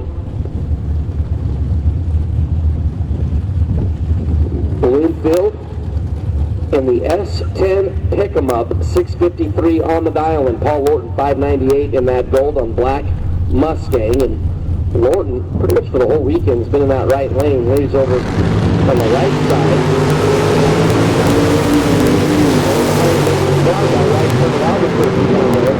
Tap of the brakes and another breakout. Going to get the win there for Lorton. He was 008. Mikey Bloomfield, the Ohio competitor, was a 7th thou behind on the starting line, and then under by 4. Lorton under by 5 thou to take the double breakout win. That Mustang will be back for round number 6, as we are in Goodyear tires for round number 5, is John DeYoung and Jared Wilson.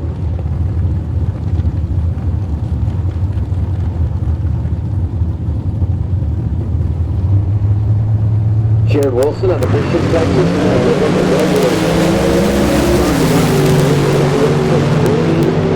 Wilson, a cup of smoke down there, but gets the win on another double breakout. As a lot of guys seem to be going a little bit quick here in this round.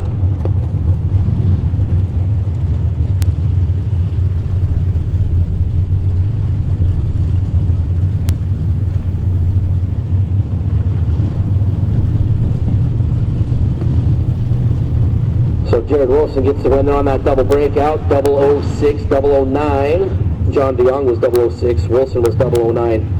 But Jared Wilson only 13 thou under. We get the win on that double breakout as Al Quigley and Peeps Pennington. As Kevin Brannon and myself here in the booth, and we're looking around trying to see exactly what the wind is doing. We know it's still blowing because we can see the banners flipping around a little bit, but everybody's been just a little bit quick. For the longest time, it was kind of blowing straight across the track. And I don't know if it's kind of quartering a little bit now, but the British Columbia.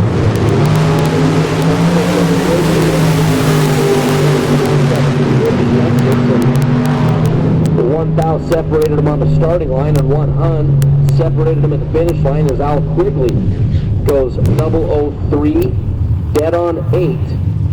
As Pete Pennington was 004 and 18 thou over. And Al Quigley in the Mustang, just a better combination of numbers.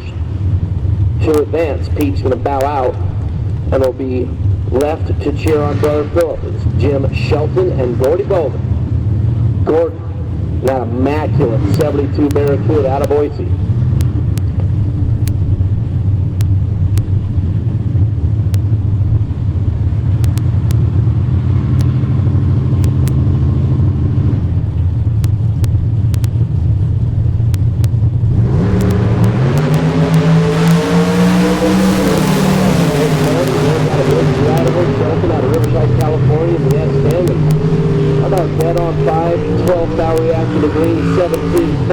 Combination of numbers, and Gordy Bowman was 29 thou reacting to green, and was just on a nice leisurely 111 mile an hour parade lap as Jim Shelton bounces Gordy Bowman here in round number 5 as Wes Barnard and Ted Kellner.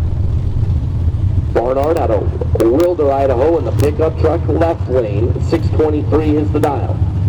Teddy Kellner, San Jose, and his top sportsman 01 Firebird with 477 on the dial. So about a full tree going to be the difference here for Kellner, as both drivers are pre-staged. Once again, I need Super Pro Dragster. Round 5. There's like 23 of you. I need junior lanes if you would, please. Pretty please. Forever.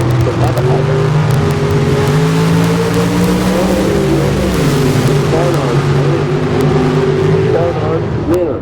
14 thou reacting, 1 above, as Ted Kellner was 43 green and was absolutely locked out.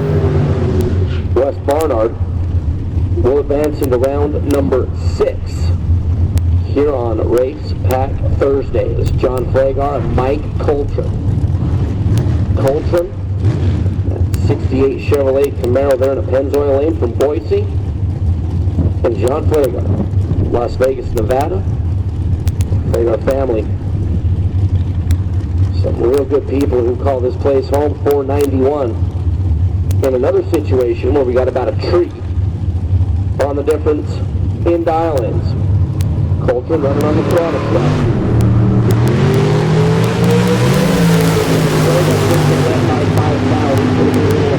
Coltrane was 55 and an 8 over, and that just stings. It was your 005 red, and it's all over, and Coltrane gave you lots of room and lots of opportunity, but it was over on the starting line. It's Sean Hart and Scott Ball here in now number 5. Sean out of Layton, Utah. Well, does a ton of racing at our facility up there in Salt Lake City. And Scott Ball, San Antonio, Texas, the Miller chassis. Over there in the Pennzoil Lane, 467 is the dial, so Sean will be leading first. Scott Ball, 1400s later, will be doing the chasing.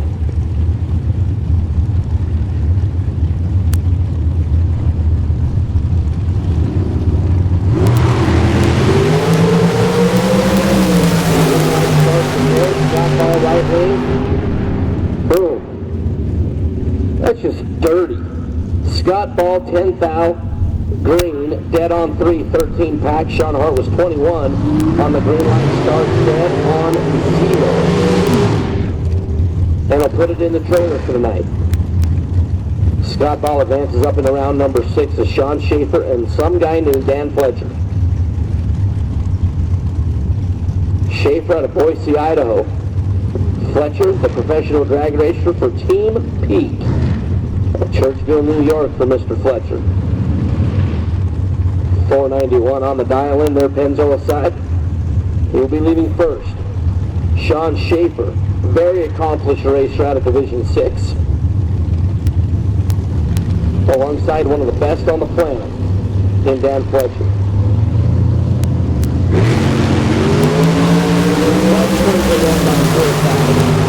Schaefer was up on the wheel. He was 002 above. 488 there for Fletcher as he was red. And then too fast. And he probably eats food too close before he goes swimming. Probably speeds in the pit area. Sits too close to the TV. Breaks it out every row possible. So Sean Schaefer will advance. It's Casey, Busta, Morris, and Dustin Wirtz. Couple of Division 6 cars. Here at Goodyear, round number 5. Dustin out of Napa, Idaho, 458 on the dial-in. Casey Morris out of Windsor, Washington.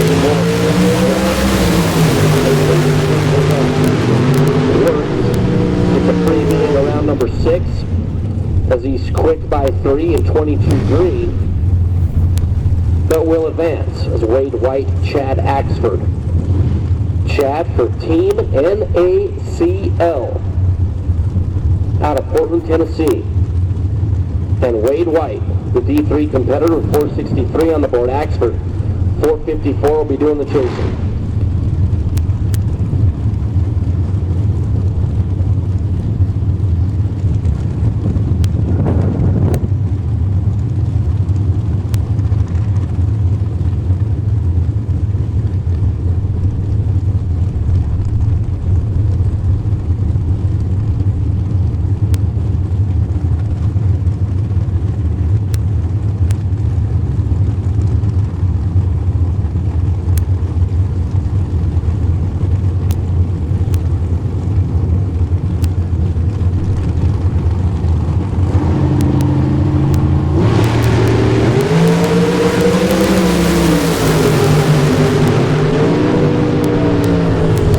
Double breakout going to go to Chad Axford as he was under by 1 thou.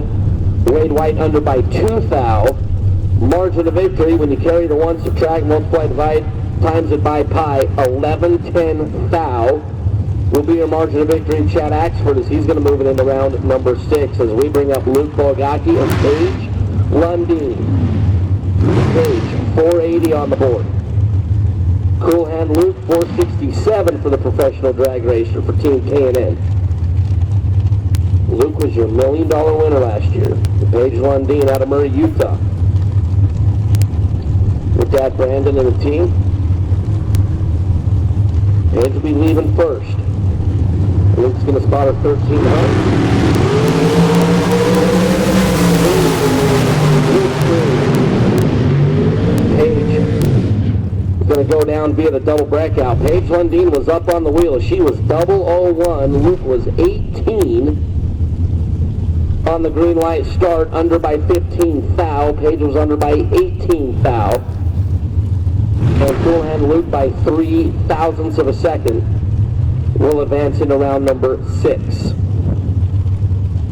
Scott Heyer and Randy Beck.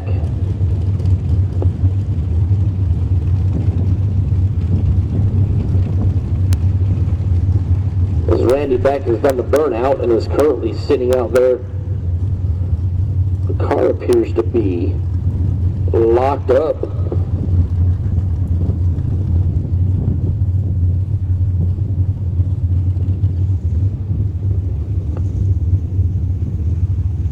Scott Heyer is patiently waiting over there in the summit lane. 483 on the dial for the Colorado-based runner. So now we've seen this a lot where the car doesn't back up after the burnout, and a lot of times there is a trans brake related issue. And a lot of times we see this happen and the driver will put his finger on the trans brake button, and the second he goes to bring the car up on the converter, it instantly lurches forward. So we'll see if that happens.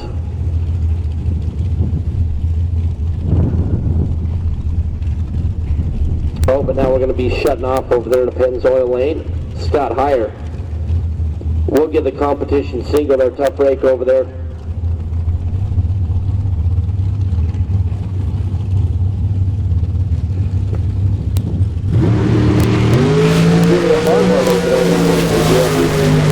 Wrong information in.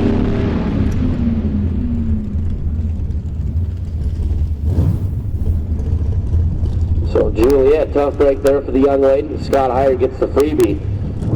To move into round number 6, Heyer goes 4.809, was 19th thou reacting to green. On the soloist, Troy Williams Jr. and Cortland Carter. G-Dub out of Daytona Beach for FBI. 463 on the board, and Cortland Carter 492 on the dial in for the Hobbs, New Mexico Chromeworks chassis.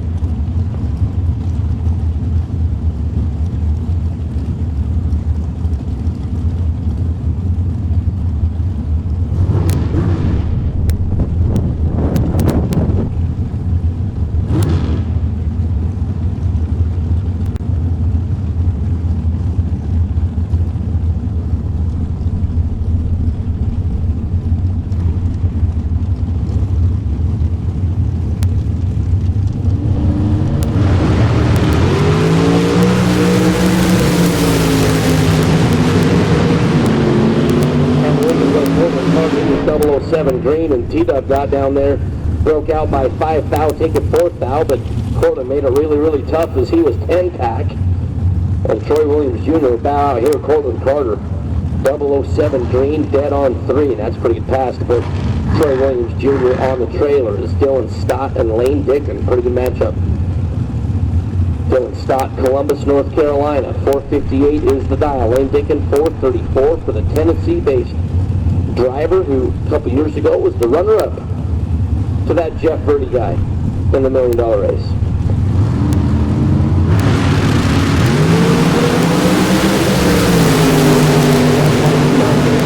Got by 1 stinking foul. Lane Dickon was 004 and then under by 4.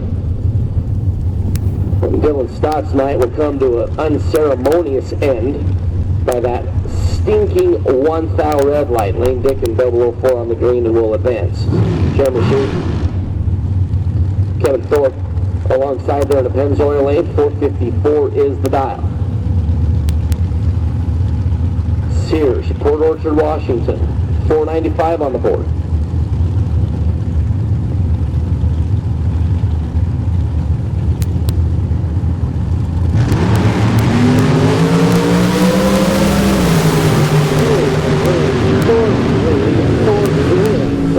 One over. Jeremy Shear started with a 50. And that's no good.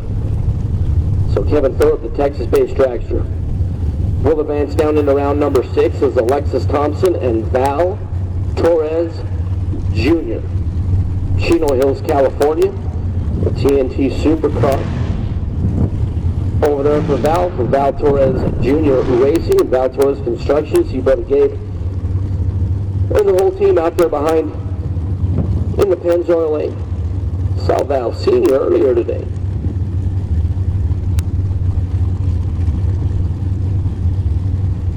And Alexis Thompson out of Henderson, Nevada, the Racepak dragster. With 475 on the board. For Silver State Refrigeration, Shane Thompson and the family, we appreciate all that they do so much for the spring fling events. We're here on Racepak Thursday. We're wrapping up the Goodyear Tire round number 5 as we are pre-staged. Val Jr. is in.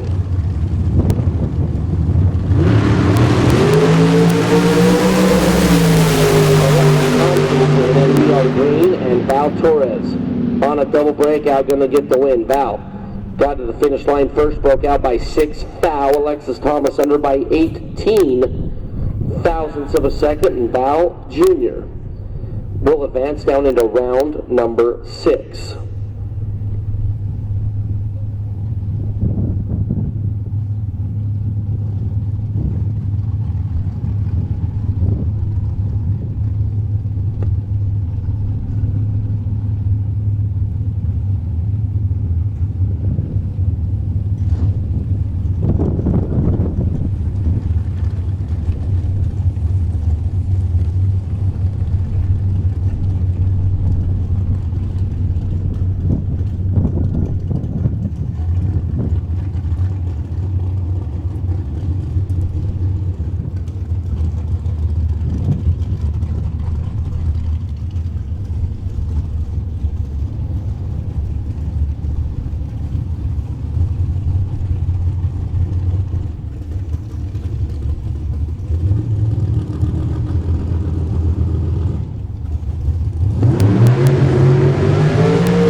Supposed to take on Tim Parton, but unfortunately Tim is right down here behind the tower.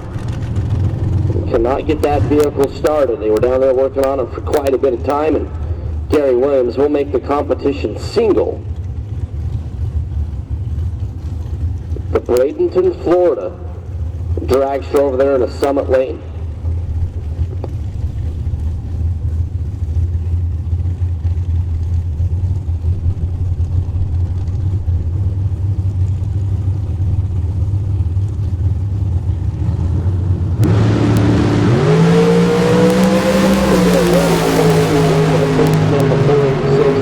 Like 482.1 at 143.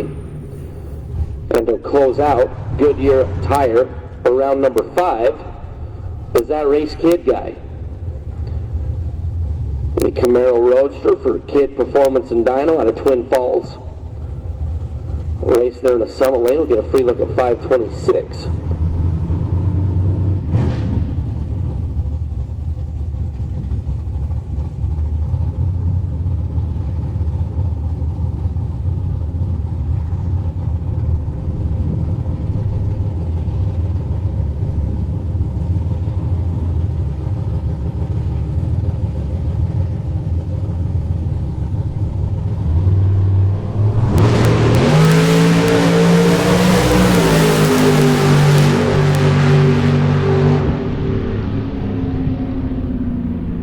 So Race Kid there, 522 Deuce to conclude Goodyear Racing Tire round number 5.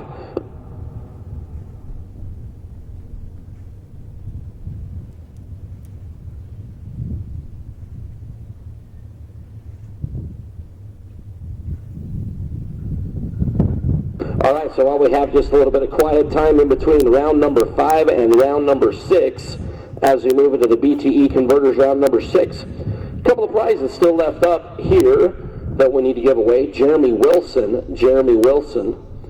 you are the W.W. Williams prize winner. And Jay Guadagnolo, you are also one of the W.W. Williams prize winners.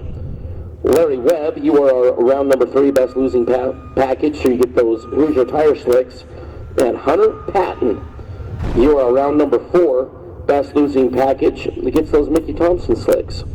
We still need Luke Bogacki up in the tower, and Tony Farmer up in the tower.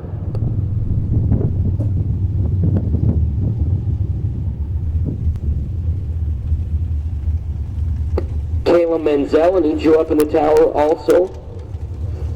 And that's fun. All right, everybody on property, check your pockets for your cell phones. If you are missing your cell phone, I might have it up in the tower. It is in a lovely pink/lavender OtterBox. And if you can come up and identify it, we'll be more than happy to hook you back up with it.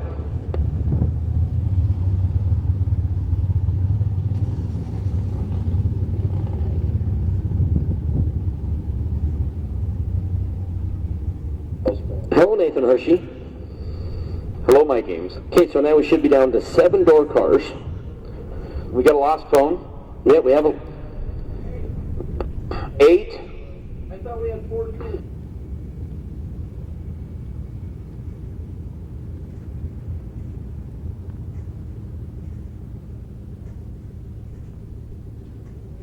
All right, so 8 door cars, 11 dragsters. Yep. And then the final in the Pro 38. Yep. So let's see, 8 plus 11. So that's 19. And 2, you know what? It's over 20. I'm done. Yeah, we'll It's 21? We'll have 112 coming back in the next round. That sounds like way too many. I'm kidding. 21 cars We've left. got a lost phone. We do have a lost phone. We would like to make it a found phone. We would love to make it a found phone. I'll even work a trade. You know, the other thing, I think we also have a lost child, as Dan Lafferty was up here walking around the tower. Okay, well, I won't work a trade on that one, but I'll work a trade on the phone. Do you know, the one thing that does make me nervous If you is... no, I'm serious. I'm going to work a trade on the phone. Let's do it. If you want to come up here with a nice little red Solo cup with a little cocktail type beverage in it, I will trade a lost phone for a red Solo cup with a nice little cocktail. There you go. The one thing that is a little concerning is that I do believe that there is a law in the state of Idaho that actually went through the legislature and everything. It was passed, signed by the governor, that Dan Lafferty is required to have supervision at all times. Now, I don't know if because he's now in the state of Nevada, if that is still in effect, or if that is only for the state of Idaho. No, what that means is with him now being in the state of Nevada that he is in breach of contract. That could be too. Or whatever the case may be, but yeah, we've got stuff going on down on the racetrack, and here comes Big Check. Serious? Jeremy has a prize. I just mentioned that. Oh, Jeremy's coming up here to see Sean? See, now I'm feeling a little jilted because I just made mention that I would trade a red Solo cup for a lost phone, and a couple of guys walk in here with red Solo cups and no spares. It wouldn't surprise me. However, it would not surprise me at all. It wouldn't surprise me at all if Brandon Umberger had a kind of a pinkish OtterBox case. I'm not judging. I'm not judging anything. There's no judging. So, yeah. Starting to get the next go-round back here. We've made the switch on the banners to BTE, which Chance was up here earlier in the day talking about a nice little sale taking place back there at BTE, where any of the transmissions that they have in stock are $750 off.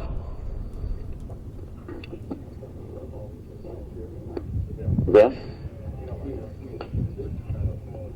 But that little Sirocco driving.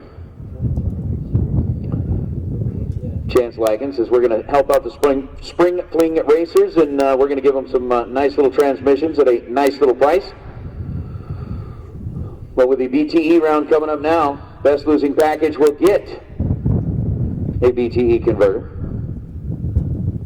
Okay, so did you buy them? So this just in. We stole them. All right, so okay, we were talking about Lafferty, right? Yeah. Always needing supervision. Yeah. So Camille Schaefer Murdoch, who is Sean Schaefer's sister, married to her good friend Trevor Murdoch, said that she thought that's why that Blue Hayball and Dan Lafferty are always together, because Lafferty and Hayball are supposed to be supervising each other. Right. Right. That'll work. That way they've got corroborating stories when they get back and telling whoever, no, I swear, we were over here right then. He was with me and I was with him. Hey, round number six, the BTE round. Go ahead and start making your way back to the staging lanes, please. Round number 6, BTE converter round. That would be Pro 38, that would be Super Pro Door Car, that would be Super Pro Dragsters. We're going to take you back into the staging lanes, please. Round number 6, come on back. But seriously, like on the good idea scale of 1 to 10, yep, having Blue Hayball and Dan Lafferty responsible for supervising each other is a good idea, is about a negative 42. Is that a sliding scale? It is a sliding scale. So based on the night, there's might be a couple of things that work themselves out in that case. But again, our WW Williams Pro 38 drivers. Do we have a lost phone? You're going to trade it for a lost phone? Let's see. Could this be more than a phone? Let's see. Is that your phone? Okay. No, tell me if Chase Rose sent you a kissy message. Oh, no.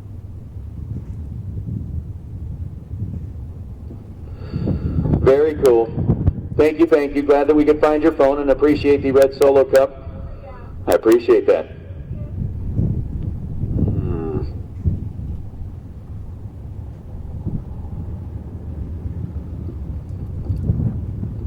That'll work. That'll definitely work. I'm warm.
So we are getting the Pro 38 cars back there for their final round against Super Pro Door Car, Super Pro Dragster.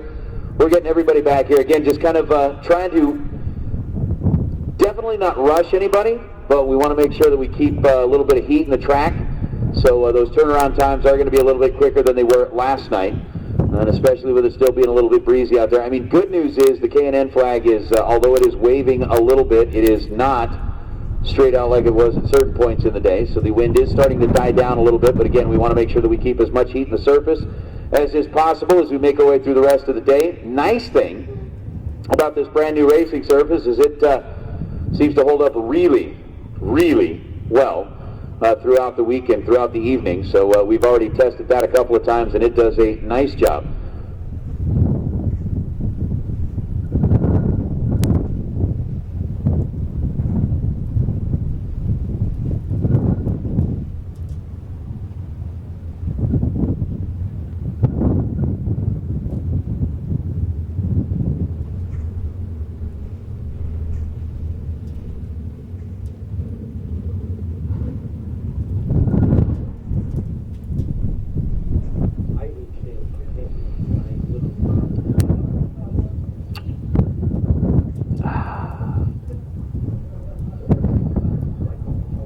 That's pretty good.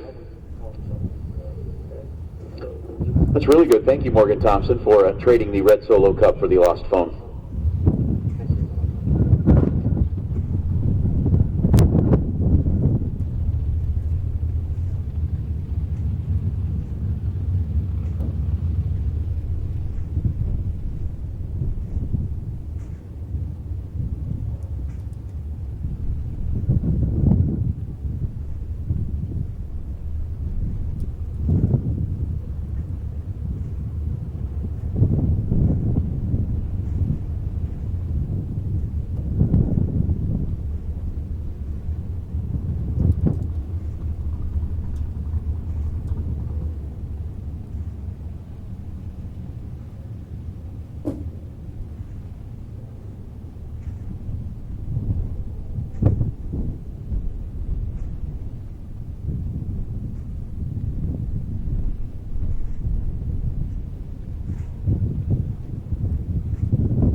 Go ahead and send a thank you out right now. We made that call for the cars to come into the staging lanes, and they loaded up quick.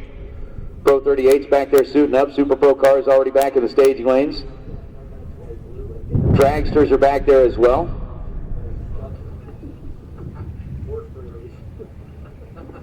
So what, with our Super Pro finalists back there, I think they said 8 door cars coming back. How many Super Pro dragsters? 11? Was it 11? Yeah, I think you were right. 23 is 4, should be 12. Okay, we'll go with that. All right, either way, it's about 19 or 20 of them. Yep. We're going to get them cut in half one more time and continue to roll on through. And that is one of those things where looking at it,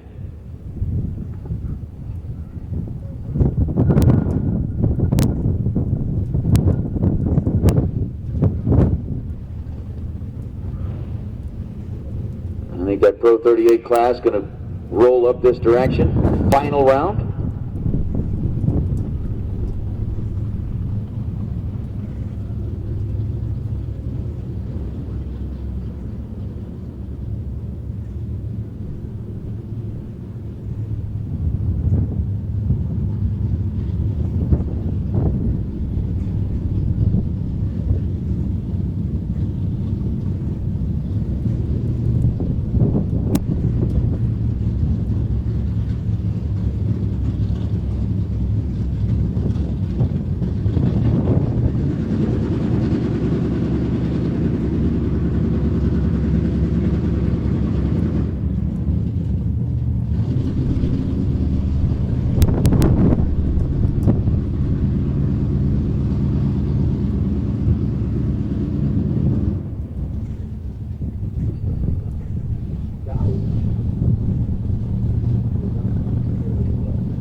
Okay then. So, we have got our W.W. Williams Pro 38 final rolling up here in the water box. Winner gets to advance into the ladder round in our Super Pro category. And we'll get a $500 bonus from W.W. Williams, just like we did last night with Andy Schmall. We're going to find out if tonight Steve Stockton or Carl Martin will be the one that gets to advance. So with Carl Martin dialed in at 575, and look at this. As usual, Peter and Kyle kind of go all out. We've got Showgirls on the property to help hand out trophies tonight. They're wandering around the hallways up here at the tower. And Stockton's dialed in at 666.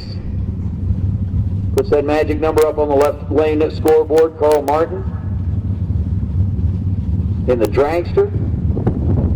Going to do the chasing with a 575 number. A little Wisconsin versus Utah. Pre-stage bulbs are lit. Winner gets $500 as a bonus from W.W. Williams, and we'll move on to the ladder round with everybody else. This is over early stops at red, 44 thousandths of a second, then runs down to a 578 on a 575. Steve Stockton, 665 on the 666 after his 36 on the green side. So the 72 Nova is going to go ahead and jump into the mix with the rest of the Super Pro door cars and dragsters when we get back here for the next round. As I do understand that our Super Pro door cars already back there. They're getting in, getting suited up. See one of the Roadsters, like I believe one of the Pennington Mobiles, already sitting back behind the tower. And by the way, racers, the payout window is open. Open for business. If you are expecting a check from last night, we had a whole bunch of folks that came up and got that taken care of last night. But if you're expecting a check from last night, you can come up and get that now, or if you are expecting a check from today, you can come up here and get that now. Again, it is a whole lot easier to go ahead and take care of it tonight, where racers are just kind of trickling in after each round. It's kind of a really cool setup. You get to walk in, you sit down at the payout window, they've got a special chair for you. Apparently you have to sit at the table, put both hands on the table where they can see them at all times. Well, I almost feel like maybe it's like when I walk into a soft count room at work, you know, being an IT guy for a casino, and you walk into where they're counting all the money, you actually have to put on a pocketless jumpsuit. Almost feel like a prisoner. Walk through like a 3-door man trap. Then you get in there where the machines are, and it's deafening loud if they're running them, especially if they're running the hard count. Which you don't have a whole lot of that anymore because everybody's gone coinless, but if they're running the hard count machines, it sounds like, I mean, it might as well be a steel mill in there. It's just brutally loud. Soft count, all you hear is the soft flap of bills being counted and wrapped and packaged and on their way. But yeah, that pocketless jumpsuit is my favorite part of it. Just because you kind of get an inmate number and they say, all right, you're in there, and if they decide that they're going to let you out, then they'll let you out.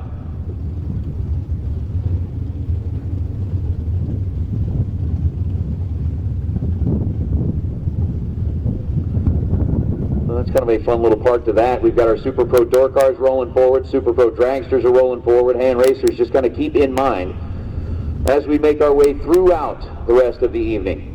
Again, not really trying to push anybody on the turnaround times. We definitely want to keep heating the racetrack.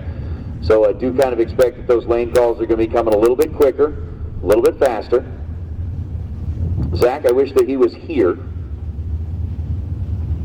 but I'm sure he'll be joining us down there in Galat. Oh, swear jar donation.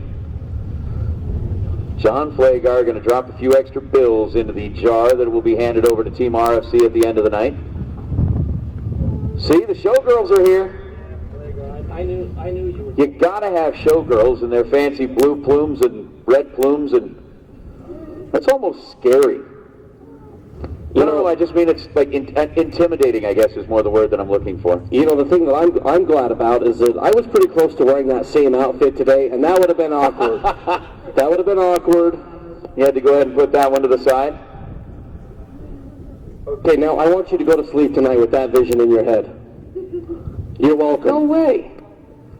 Yeah, exactly. I wouldn't fall asleep. That'd be like Nightmare on Elm Street, over and over and over again. But yeah. Showgirls are here. What are our names this year? Meta, Carolyn. So Meta in the red and Carolyn in the blue, here to help us hand out the trophies. Really? Well, yeah, there you go. With Meta and Carolyn here, the next 5 individuals, as Emily has so kindly volunteered up, the next 5 folks that come up here to buy a $1 million tech card get to take your pictures with the Showgirls. I know the Showgirls walk in here and Sean comes popping in right away. He's like, hey, the Showgirls are, hey! All right, Meta, Carolyn, Doug, watch it. Those are like wicked peacocks. Those things are huge. Huge.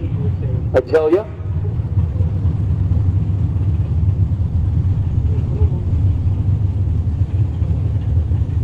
So Philip Pennington and Jim Shelton. Shelton in the pickup truck. He's dialed in at 520. Pennington's dialed in at 476. Got a little medicine in the red Solo Cup.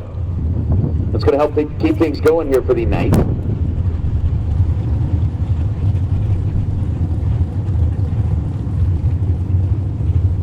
But with a 476 dial on the right side, Jim Shelton's got the 520 over the left. We are going to cut him in half again. We're coming back on the ladder.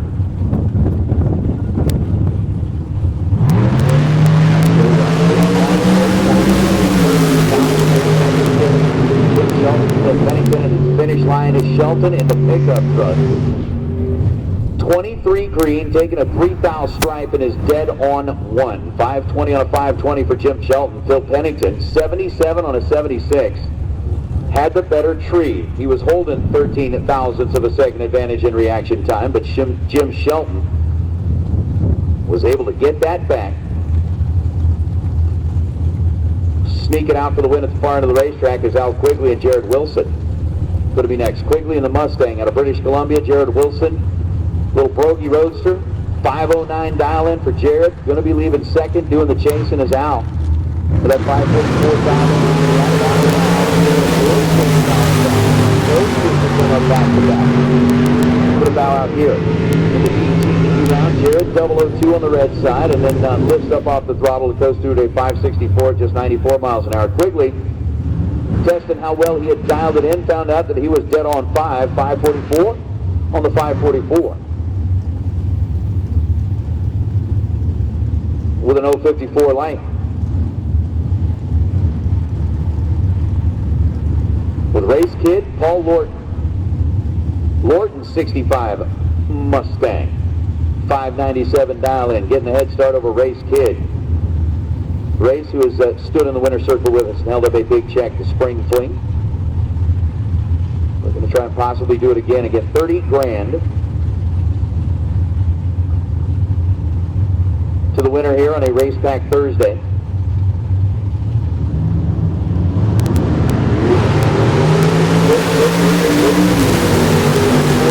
For the second 52 in reaction time. Brake lights were on, and Paul Lorton gets down to the stripe, taking 1/100th of a second, goes 6:00 on the 597. He was 007 on the reaction time. Race Kid ends up 4 above his dial in. As he's 5:30 on a 526 after the 11th hour reaction time, and our best losing package in the Goodyear round is Sean Hart. So Sean Hart, coming up here and see Sean. Going to get a brand new set of shoes for your car, courtesy of the folks at Goodyear. Taking a look, and Sean is marking off those that have already been up here. Still looking for Larry Webb, still looking for Jake Platinolo, and then still looking for Hoopagaki Lane Dickin, Caleb Maziel, and Tony Farmer. We got prizes up here for you. And this looks outside. Down 639, Wes Barnard to the pickup truck, down 623. And the pickup truck, by a foul, rounded it up, making it 2 foul. 625 on a 623. Colford was 39 on a 39. He was dead on the dial, but had given up 18 thousandths of a second advantage in reaction time. His 030 light not going to stack up against Barnard's 12 bulb. Is Dustin Wirtz, Chad Axford. Axford 453 dial, Dustin 455, 200. The difference in the dial.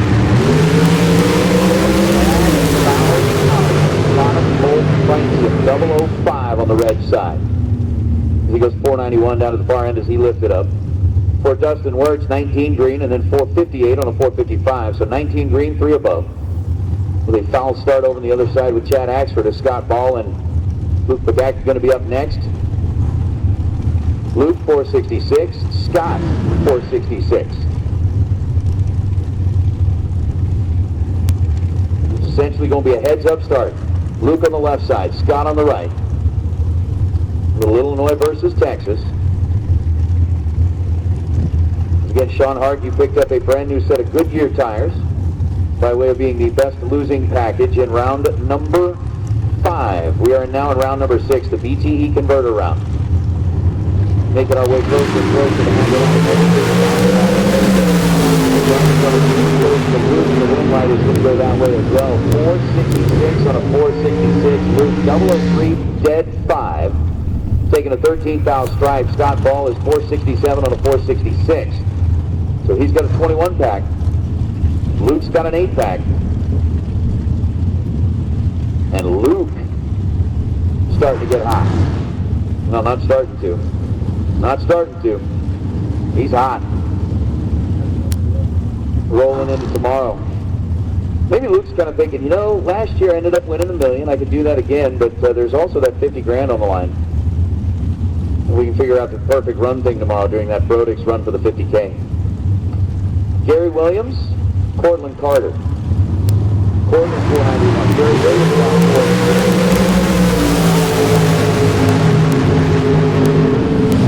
Win like summertime for Gary Williams. Cortland fouled it out 0.02 of a second, and then goes 492 on a 491. Gary moves on, so we got names like Cool Hand Luke, Gary Williams, all moving on to the next go-round to join up with the rest of the folks that are going to be coming back on a ladder. It'll be really interesting to see what that piece of paper looks like when we stack it up. Val Torres Jr. and Lane Dick, and Lane was the runner-up in the main event.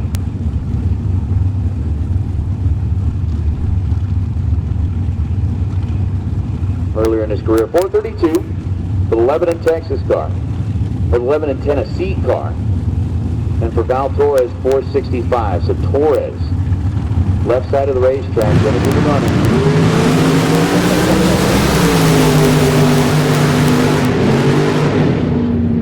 Lane, oh, Val Torres, Lane Dick, and Val was down 465, 11 green. Lane was down 432, 11 green. Val Torres goes dead on 8. Lane Dickin dead on 8. And it comes down to 4 10,000ths down at the finish line. Identical reaction times, both of them dead on 8 and 0004. So let me get this straight. 19 foul combined numbers left lane, 19 foul combined right lane. And it came down to 00000, so close.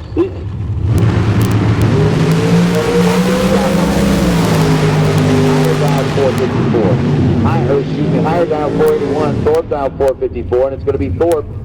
10 green, 55 on the 54, getting the win light as he takes 52 foul at the stripe. Scott Higher bowing out as Sean Schaefer in the dragster. Going to get the solo shot, rolling into the ladder round. That deal there with Val Jr., Lane Dickin. If you're Val Jr., I mean, that's just a cap tipper. Cap tipper. Easy for me to say. You know what a cap tipper is? No, but I know what a keg tapper is. Good job. Looking for a keg tapper. Gone, 12 green. And then 468 on a 468. He's ready. It's mean. It's mean. Cap tipper. I understand cap tipper. Tip of the cap. Good job, sir. But at this point in time, if I had to make my choice between a cap tipper and a keg tapper, after I watch the cap tipper, I will choose the keg tapper, and we'll go from there. But again, I do want to say a nice little thank you for the trade that was made between the Red Solo Cup and the phone. Thank you, Miss Morgan. We're coming up here in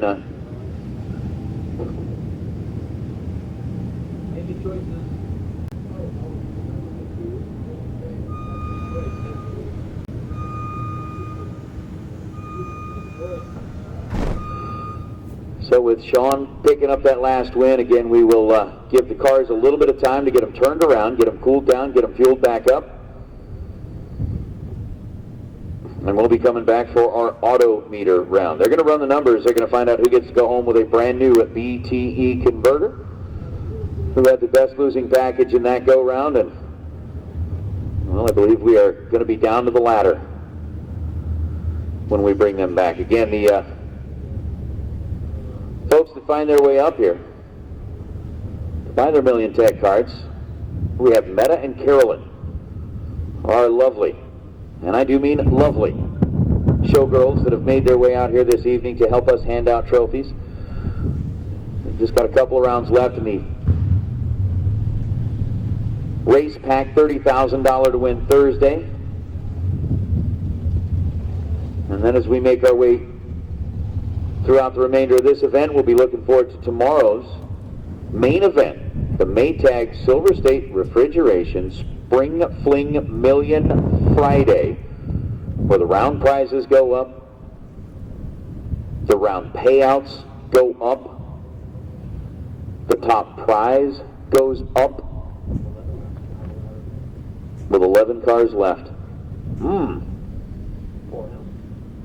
11 left.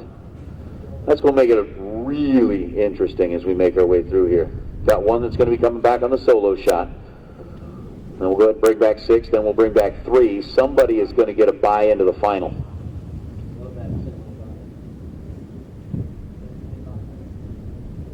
Which is going to be really interesting.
Just finished up a little chat with John DeYoung, who's been out here and talking about how they kick off their season every year.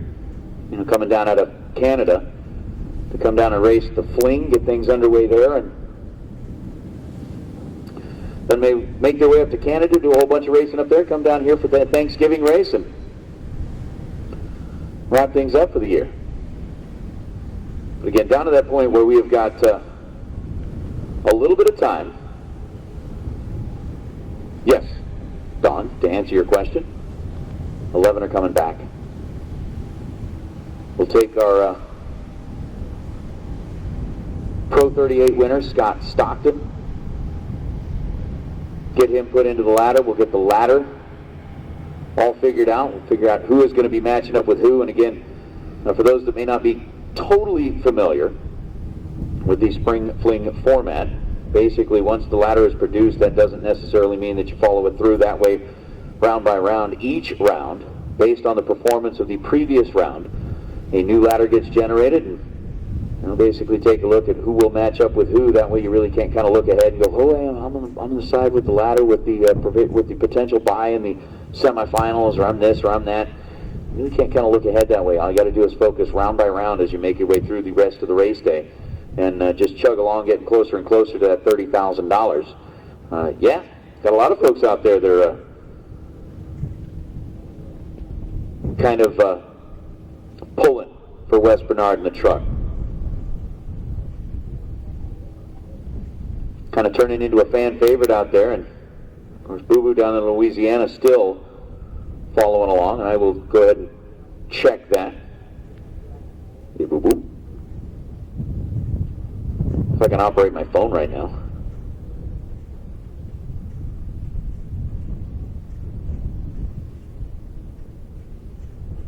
Well, that's a little disturbing. Well, Mike Eames walked in here, and I'm going to show you a Facebook post from Mike English. he must be bored. He must be really bored. No, actually, I mean, watching cops and watching a little racing is actually a pretty cool deal. I do it all the time. I think it's awesome. I've really got into that live PD, though. Wow, things have gotten nuts here. Facebook's like going all crazy.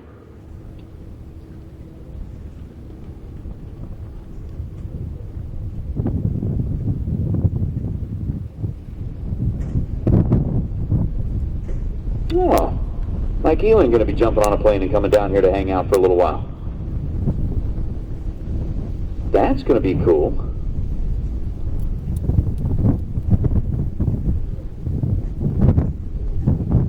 All right, so hot off the press there, Nathan Hershey. The ladder with 11. The ladder with 11. All right, Mike, run it down. Dickin, Shelton, Thorpe, Wirtz, Schaefer, Quigley, Lorton, Williams, Barnard, Scott, and Stockton. And then some guy who won the $1 million last year gets the bye in the first round. Well, or in the 7th round. Are you serious? First round on the ladder.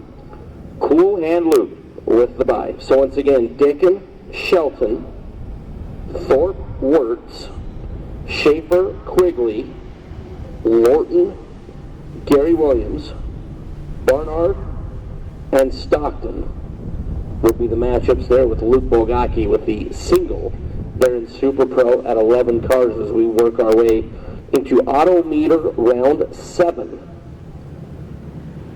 which is our first round on the ladder with 11 cars left. Well, and speaking of that, the text message just went out. We're going to go ahead and start taking them back into the staging lanes, please. Again, really not trying to rush anybody out here, but again, with it being a little bit of a cooler evening, want to try to keep as much heat in the racetrack as we possibly can, so it is not one of those things where we want to try to jump everybody out there too much. But we definitely want to get folks back here, and again, with 4 rounds left to run here, 11 cars coming back in this go-round. Oh.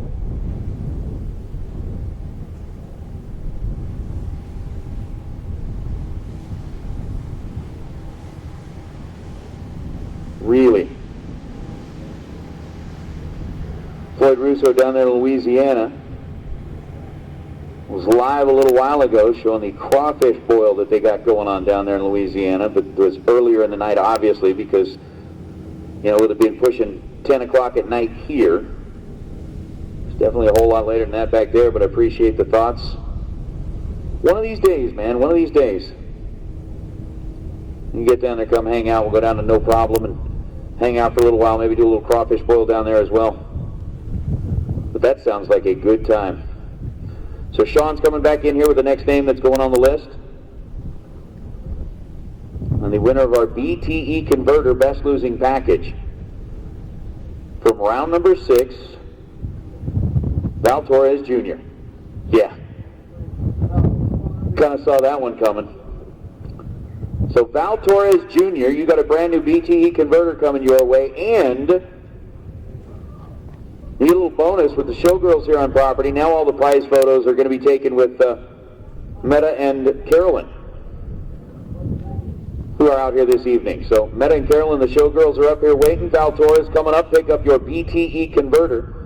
Again, anybody that comes up to pick up a prize now, we got Showgirls, and we're going to take pictures with them. We're going to utilize all that kind of stuff because nothing in Las Vegas has class like a couple of Showgirls. But again, once again, we are looking for our round number 7. Cars making their way back into the staging lanes. Again, Luke on the solo shot. Dickin and Shelton, Thorpe and Wirtz, Schaefer and Quigley, Lorden and Williams, Bernard and Stockton. Oh, Nitro Joe checking in. Joe, you're going to be out here next weekend, right?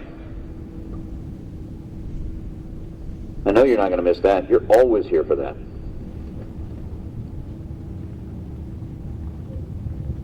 That muscle cars at the strip deal. Kind of like a big deal for you.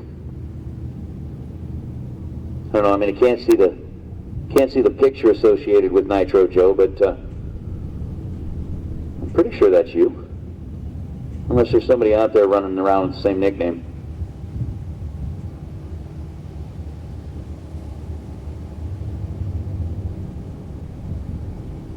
Nice. All right. Well, we'll get to see you in just a couple of days then. Looking forward to that. It's going to be a lot of fun.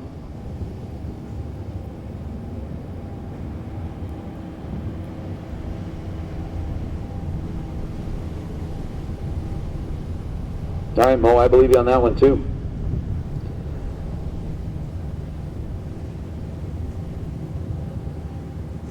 And Mo, I'm going to not just take your word for it. You know, you're welcome to share if you'd like. Not going to argue on that one.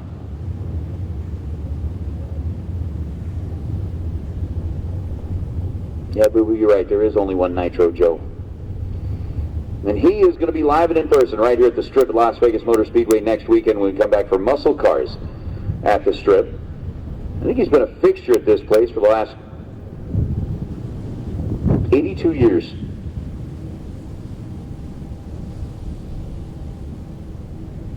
Even before we had a drag strip, he was out here just kind of hanging around in the desert, doing whatever he could do at the time.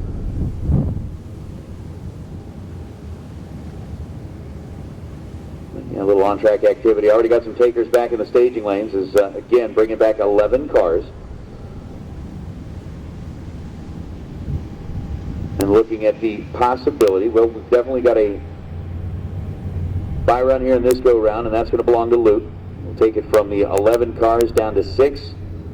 Run one more round, and during that round of 6, I'm going to have a lot of pressure out there on the line as far as who can deliver as far as performance on the racetrack and possibly lock themselves up a spot as that solo shot in the semifinals tonight on a Racepak $30,000 to win Thursday. Again, as we do start to wrap things up here, again, big thanks, big shout outs, and huge respect to each and every one of the racers, the families, the brothers, the sisters, the moms, the dads, the aunts and uncles. Everybody that's come out here supporting the racers and helping keep them on the racetrack to be part of a Spring Fling Million 2019 week here at the Strip at Las Vegas Motor Speedway. Just appreciate the heck out of you guys rolling through the gate. Again, 439 cars is what started round number 1 yesterday. Had a few more than that start round number 1 here today. And that's what kind of put the numbers off a little bit different. We're going to see how many, if any, new entries we get rolling through the gate in the morning. I can't see us maybe having or not having any new entries roll in for a shot at that money. But again, racers, remember tomorrow morning, 8 a.m. is, again, our scheduled start time. And with our scheduled start time at 8 a.m., that's about the time that we plan on kicking off that Brodix run for the 50K. Again, as though we are going to be handing out $50,000 for any racer that can put up a perfect run, and we had 3 of them go up on the board yesterday. But if you can put up that perfect run, it's going to be worth 50 grand. We run that tomorrow morning. Again, that is not just open to racers that are in the million. That's open to anybody that's entered the event. If you've got a car here on property, again, at $50, it gets paid in the staging lane. So tomorrow morning, essentially just kind of figure out the plan. You'll get up, you'll get ready. We'll start running them by class. We'll run them by sticker color because we know that there will be a lot of takers who are going to want to participate in that. You don't have to be entered into the million to run that Brodix run for the 50K. All you got to do is pay your $50 in the staging lanes and you are in. You get a shot at it. Again, if you put up a perfect run, $50,000 is yours. If not, we've still got 3 really nice, really awesome prizes that are going to be given out for the top 3 overall packages. SR20 heads for the number 1 package, $2,000 in nice little cold hard cash for the second best overall package, and the third best overall package going to be good for a million entry into 2019. So next year's 2019 million is what you will get an entry for in that case if you are the third best overall time. Again, you don't have to be entered in the million. You just got to show up in the morning. So even if you are kind of hanging out going, hey, look, you know, I'm not really going to be out there racing tomorrow in the million. I'm going to kind of cut it loose and just hang out. You might as well show up early in the morning, bring your $50, get into the staging lanes, take another shot at the racetrack, because you never know. I mean, you really never know what it could end up netting you in the end. If nothing else, it's going to end up getting you a little bit more data to get you ready to go for Saturday's FTI Converter 30 grand to win. But again, 3 30 granders in the million, all taking place here this weekend. And when we wrap things up tomorrow night, we're going to close things out with our Sparco Racer Appreciation Party, which last year had a great turnout as they moved it from down behind the grandstands where you really couldn't see anything down here to where we usually have our Club Nitro area. Got all of the tables starting to get set up already. We're going to get all of that hooked up, set up, and down there for you. We're going to have a fantastic DJ, possibly a little bit of karaoke, great food, a lot of fun, chance to hang out with the rest of the Fling family. And again, Saturday morning, kind of planning on doing our Fling family photo, which last year was the last Fling family photo that we did with a drag strip with just 2 lanes behind it. And this year, you're going to get to have a Fling family photo with 4 lanes out there. So Johnny D will be standing up on the tower yelling even louder, tighten up, tighten up. Everybody's like, no, man, we're spread across all 4 lanes. He'd be like, no, no, no, tighten up. Everybody get closer. Nah, it's going to be fun. The wind, again, we talked about it, that according to the National Weather Service, we're still going to be a little bit breezy in the morning. At 100% you can count on what they say. 50% of the time. So they have said that tomorrow morning it'll still be a little bit breezy in the morning, but right about the time that we're wrapping up that run for the 50K, getting ready to start round number 1 of the million, the wind's going to die down, the temperature's going to come up a nice little bit, and it's going to be a whole lot like it was yesterday. Like about 75 degrees. Oh, of course. Of course. Everybody will go down there, they'll get the numbers off the weather station, pick up a dart, spin the dartboard, and then throw it. There's no sense in aiming it. Right. Just spin it, throw the dart, and wherever it sticks, I'm like, that'll work.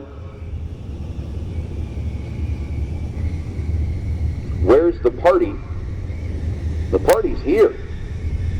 The party's here in the fact that we've got race cars rolling up here under the arch.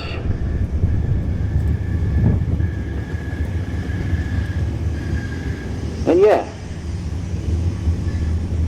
since it is already past midnight where you're at, Joe, happy birthday, Nitro.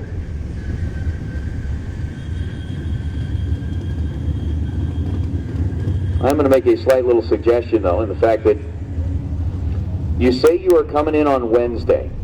Your birthday is today. Why the heck would you have not changed your flight and been in Vegas for your birthday? Just asking, why not? Why not?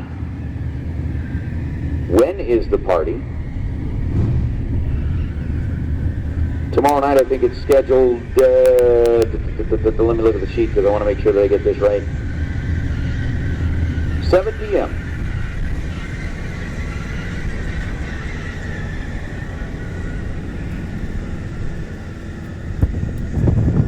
All right, we got just about each and every one of our 11 cars that are left. We are missing just one, and that's Wes Barnard in the pickup truck. Wes, you are a fan favorite. There are a lot of folks on the chat boards that are pulling for you, but Wes, need to get you down here into the staging lanes, please. Got to get you paired up and ready to go. So Wes Barnard missing just For high performance, when you want high performance, there's only one place to go. Jegs.com.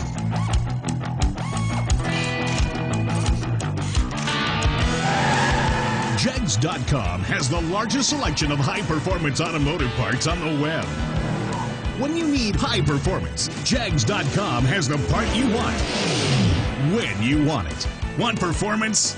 You've got it. Jegs.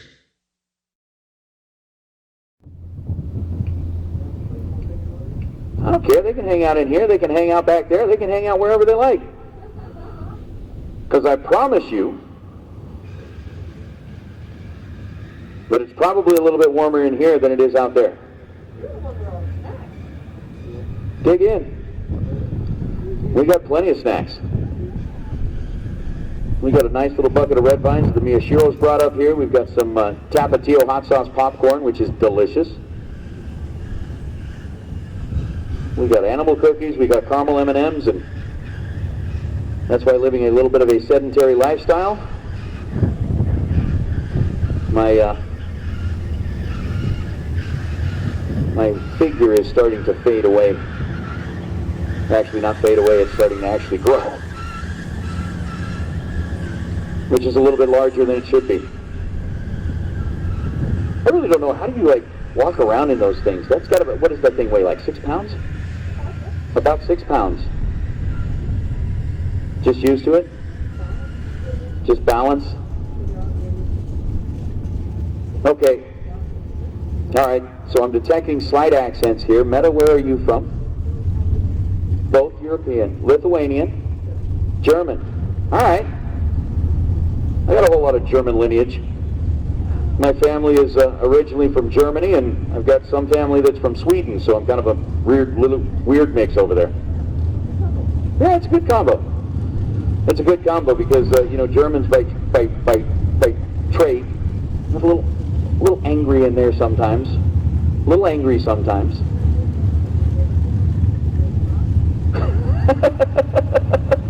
Yeah. You got to make the the best with what you got. Paul Lorton and Gary Williams. Dragster versus door car down to just 11. With Gary bound at 483, Paul Lorton is going to wait patiently in his 65 Mustang, 632 cubic inch. Four-powered ride, but if the color combination were a little bit different on it, it would be almost Eleanor-esque. Eleanor-ish. Kind of like that gone in 60 seconds, except he's going to try to be gone in about 5.99 seconds. And by gone, he hopes that means advancing into the next go-round. But Gary Williams, the Bradenton, Florida base runner, as we are down to pretty much the heavy hitters on property. With 30 grand on the line, head start's going to go to the door car. As Lorton is out of the water box, Gary Williams already back for the burnout.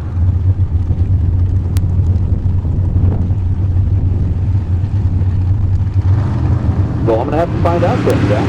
He is out here. You can see in the action time, Paul Lorton with a quick little swap of the brakes, and Gary Williams, 008, taking fourth thou at the stripe to be 484 on a 483. Gary is moving on. Paul Lorton is going to park the Mustang for the evening as G-Dub moves into round number 8. This is the Autometer round. Best losing package. Going to get a $500 gift certificate from our friends at Autometer, who've been on board as a round sponsor for as many years as the Fling has been coming here to Vegas, with Dustin dialed in at 458 on the left side. With 001 on the tree and on a double breakdown, he gets there too quick. Dustin works 457 on the 458. He's under 2,000ths of a second. Kevin Thorpe 452 on the 453. He's under 5 thou. And with Thorpe taking too much stripe, his night comes to a close. Dustin advances into the round of 6 that are going to be coming back.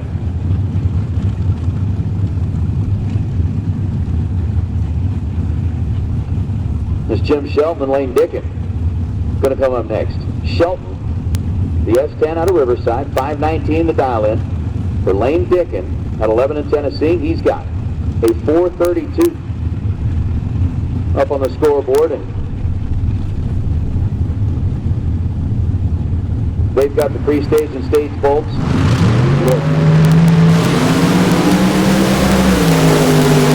Lane Dickin holds total control in this one. Goes 4:42 on a 4:32, was 12 on the tree. Jim Shelton had a 197 light in the S10 pickup truck. Don't be sick about that one. Completely sick about that one, especially getting this deep into the rounds and then have a bulb like that show up. Wow. Mike Eames, definitely on top of things. Asked him to go outside and check the weather. He comes back in and he says, it's cold. Nicely done. Right, I understand that. Sean in the dragster, Al Quigley in the door car. Quigley in the Mustang, 544. Schaefer in the dragster, 467. Perfect as Sean Schaefer dropped the red a foul. Race was over on the starting line. Schaefer, 468, but was red 1,000th of a second. Al Quigley, trip zip perfect, 2 above as he goes 546 on the 544. So with Quigley advancing the Mustang, Barnard backing up to the point where he looks like he's going to try to get into the water box and do a second burnout.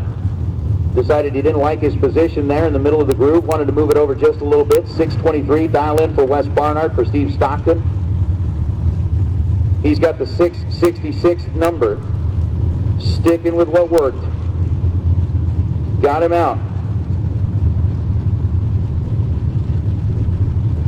of the Pro 38 round with a win and that $500 bonus from W.W. Williams.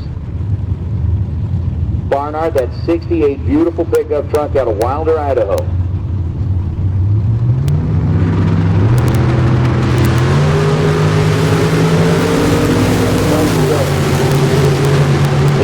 Separate the two in reaction time, and 6-6-6-6 shows up for Steve Stockton, and your Pro 38 winner takes out the pickup truck of Wes Bernard. 45 on the tree, dead on 6 at the finish line, taking a 4-foul stripe. As Wes Bernard, 623 on a 623, he was dead on 2. But it's going to be Schaefer taking the Pro Crew run round deeper. Is that what it is?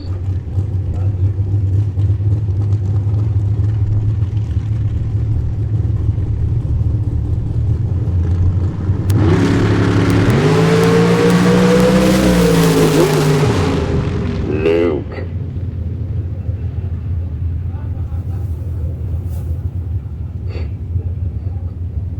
How about Luke deciding to mess with a few folks up here? Everybody out here going, I think he's going to run this, I think he's going to run that, I think he's going to run this, and then he's 19 green and shuts it off.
So what's up? We got 6 coming back.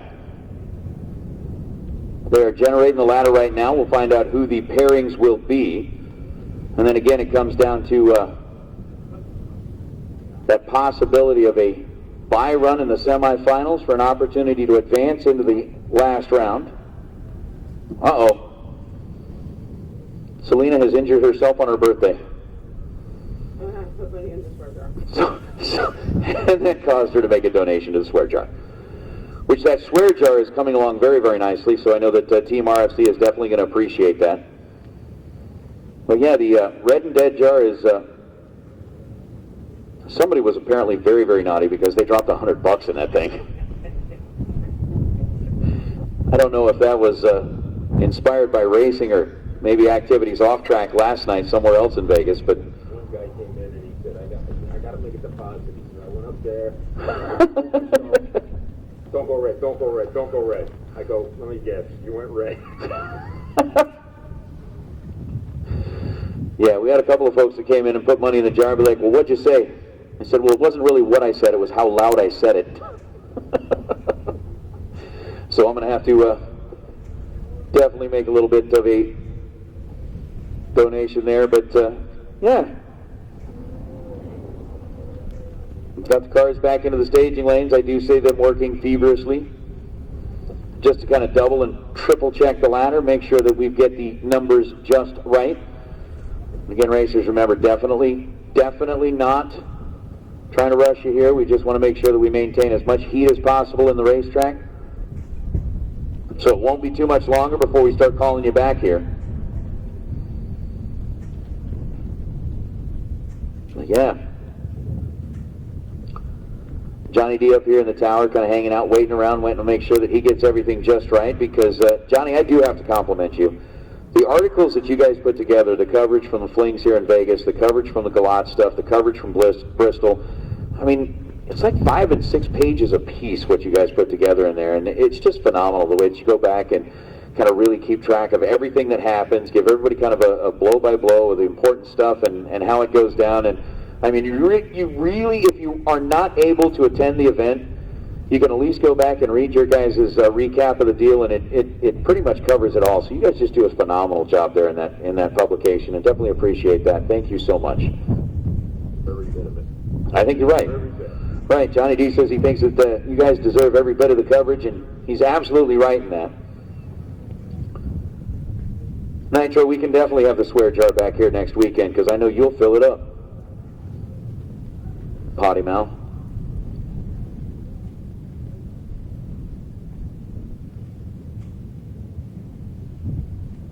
Right, Mike, I'm with you. Heat? What heat? It's chilly. So the ladder is in. The pairings are going to look like this. Al Quigley versus Daryl Wirtz. Williams versus Bogacki. And Dickin versus Stockton. So it's Quigley Wirtz, it's Williams, and Cool Hand Luke, and it's Lane Dickin and Scott Stockton. And with that, we are going to go ahead and make a little bit of a call. We'll take our 6 remaining cars back into the staging lanes. We'll take our 6 quarterfinalists back into the lanes, please. 6 quarterfinalists, come on back.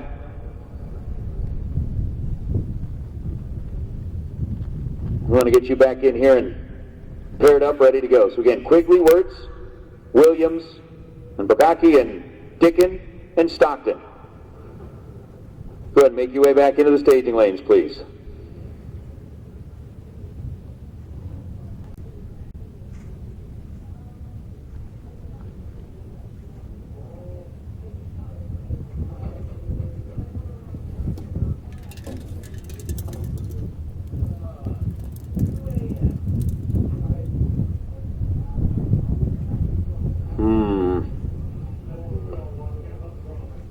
Getting down into it in round number 8. What's going to end up being a 10-rounder here today.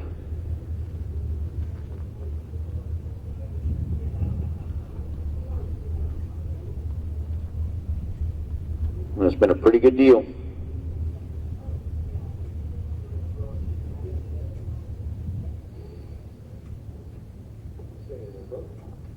What you got? Other than like a lot of really good prize winners that get to come up here and take their pictures with Showgirls.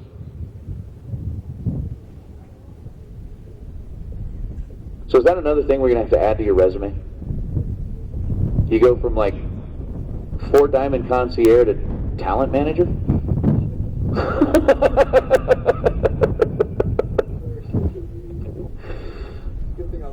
I'm just saying, you know, like the stars of the show have to have somebody that's called the handler. No, I'm not kidding. This is a showbiz thing. No, that's not like that. Don't take it the wrong way, Sean.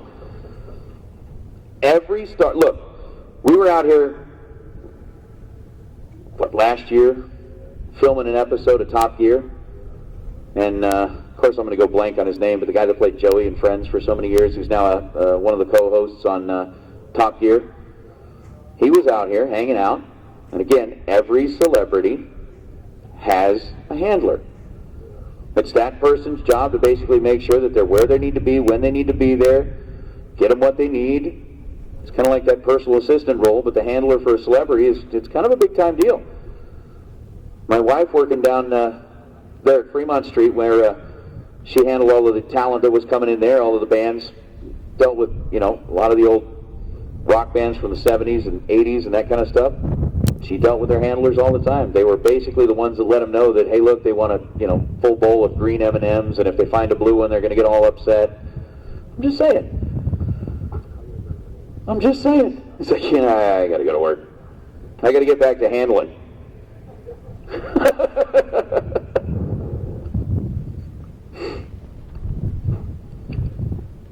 No, Mike, I don't think I'm going to ask that question. Just don't think that that's a question I want to ask. But we have called our 6 quarterfinalists back into the staging lanes, please. 6 quarterfinalists.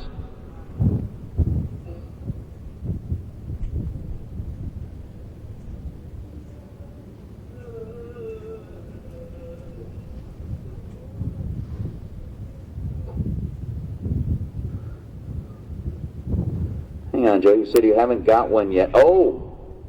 Yeah, see, even Nitro Joe knows what a handler's all about. Yes, you do. Every celebrity needs a handler. They take care of the things so that you don't have to worry about it. They take care of things like finding you red Solo cups with nice little cocktails.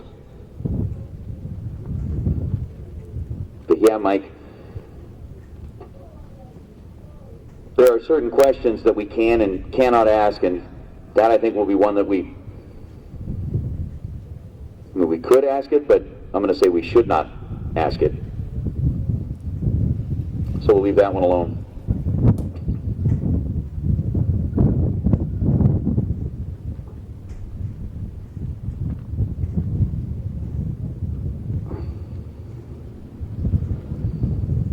Well, I don't know who's got the, like, super...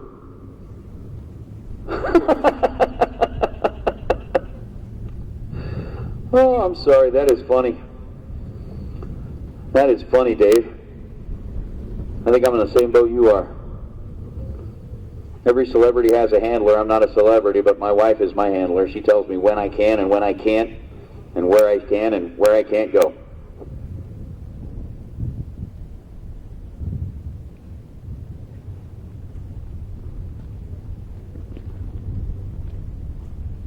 So I'm just saying that's kind of a good thing. But I am looking back. Somebody has got like a law enforcement bright flashlight that they're doing some kind of, wait, semaphore is the whole signaling with the flags thing. What is it where you signal with the light? And they put that light on the side of the ships and signal to each other. Is that semaphore too, or is it just the flags that are semaphore? I don't know what that one is. Or is it Morse code actually just with light instead of sound? I'm not sure.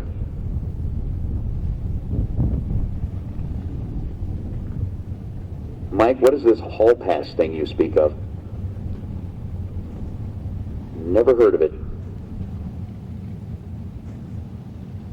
Oh wait, No, I did hear of it, and then I was told to forget about it, so I don't remember what it was.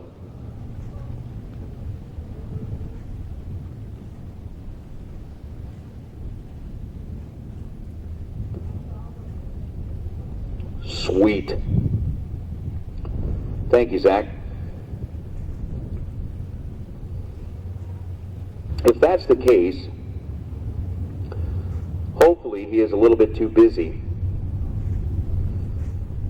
and stays a little bit preoccupied tomorrow, but if that is not, then we'll definitely reach out to him. See if we can get him to come up here and say hi for a little while.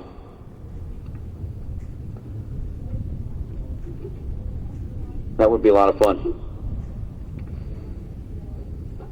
Oh, I thought I saw Johnny D reaching for the swear jar and making a deposit and be like, what did you do? I'd be broke. I had to put money in there every time. I ended up broke. I'm broke now. Same here. I walked in with money in my pocket this morning, and then I met up with Pete, and he immediately got me into some kind of sucker bet that I fell for. And before the weekend's over, well, right? Well, there will be. There will be. One of these days I'll get back up on him a little bit, but for right now I just accept it the way that it is.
right, Nathan Hershey. All right.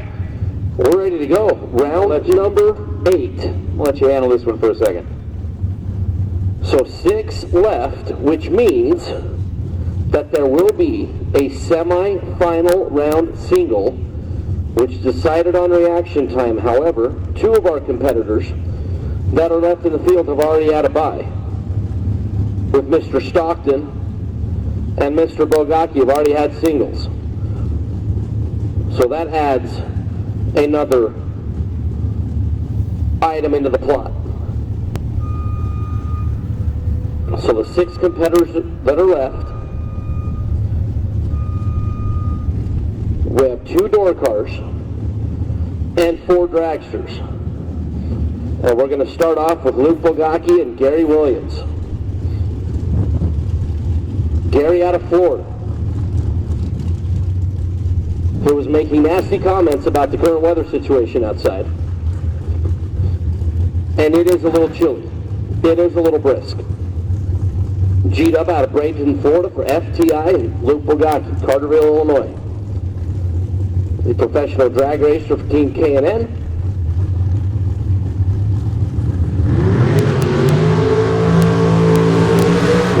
And the records on the t-shirt this year, 467 was the diamond for Luke, 485 there for Gary Williams. So we'll go from 6 to 3 to 2 to a champion here on Racepak Thursday. Last night we had the door car of Donnie Mazur make it all the way down to the final round to take on Marco Paravallaris. We have door car continue to slay some dragsters. We'll have 2 more opportunities for the door cars here in the next 2 pair, but right now, Luke and Gary.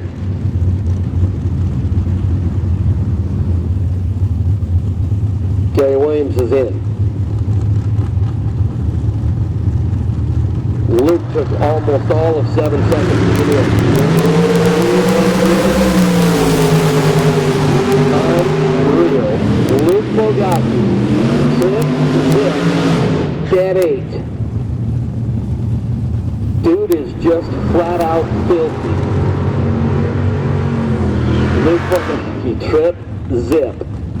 Dead 8. Gary Williams was 006. Under by 4 thou, taking 6 thou. And Luke just didn't give him a little bit of room down there, but not much, as Luke strip zip perfect dead on 8 to get the wins. Bring up Steve Stockton and Lane Dickin. Stockton out of Menominee, Wisconsin, the 72 Nova. Summit side of the racetrack, 663. Now this is a massive head start there for Steve Stockton. 2.3 seconds. Stockton away.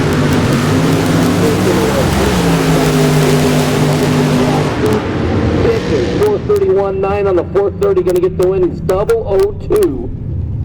Is Mr. Dickens. Steve Stockton was 23 green and 4 above, and Dickens. If you look at all the numbers, had a pretty easy one there. Lane Dickens 002 on the light. Luke was trip zip. But Luke has already had a single, which factors into the equation, and Dustin Wirtz, Al Quigley. Quigley going to be the last of the door cars standing, the Aldergrove, British Columbia Mustang, and Dustin Wirtz, the dragster out of Napa, Idaho. 457 is the dial in there for Dustin. So almost a second head start there for Quigley.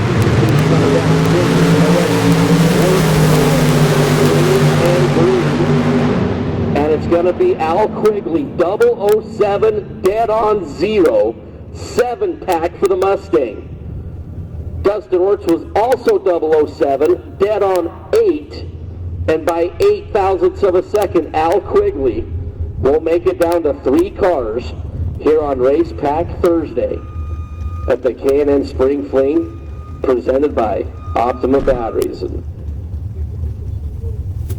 Kyle Seipel here to my right, saying Mr. Dickin with that 002 reaction time will get the competition single into the final, and Luke Bogacki with Trip Zip will get lane choice over the Mustang of Al Quigley.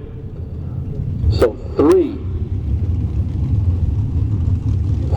cars left. And as Kyle just pointed out, Al Quigley has 7-pack and won't pick his lane in the next round. That's just dirty. So we will be quiet here for a little bit as we are late into the evening. We are 10:44 p.m. as we are down to 3 cars. With the temperature outside, it won't take long to get them cooled off, fueled and charged to back up here to the starting line area. So bear with us here for a few minutes. We'll have some quiet time here on track as we are down to 3 cars. Lane Dickin, Al Quigley, and Luke Bogacki will be our 3 remaining.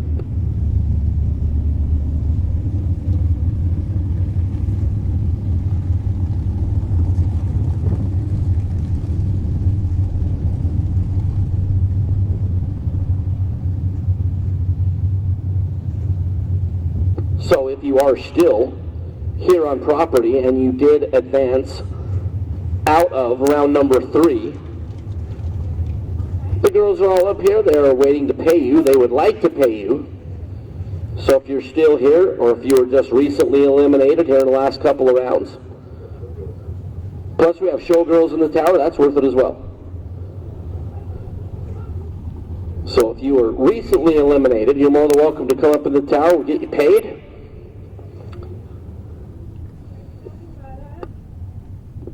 We were talking about somebody. So, if you did advance out of round number 3, the girls are here to pay you. And hey, you know what? If you got money coming to you, come get your money. We got Meta and Carolyn. They're hanging out with us up here in the tower, Mike. And so again, I'm trying to, okay, Lithuania and Germany. The ladies are out here. And so I'm going to ask you this. Are you guys shy of microphones? Not one bit. Carolyn is not shy of the microphone. So Carolyn, you said that moved over here from Germany. What made you, or what led to your decision to move to Vegas from Germany? Well, originally I moved to Florida to work for Disney World. Wait, 1 second. We're going to turn that mic up just a little bit. All right, try that again. Yeah. Better?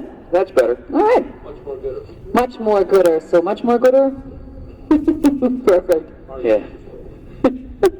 That's okay. I'm adjusting. So I came from Germany to work for Disney World in Florida. Okay. Did that for a year. It's like an year exchange program.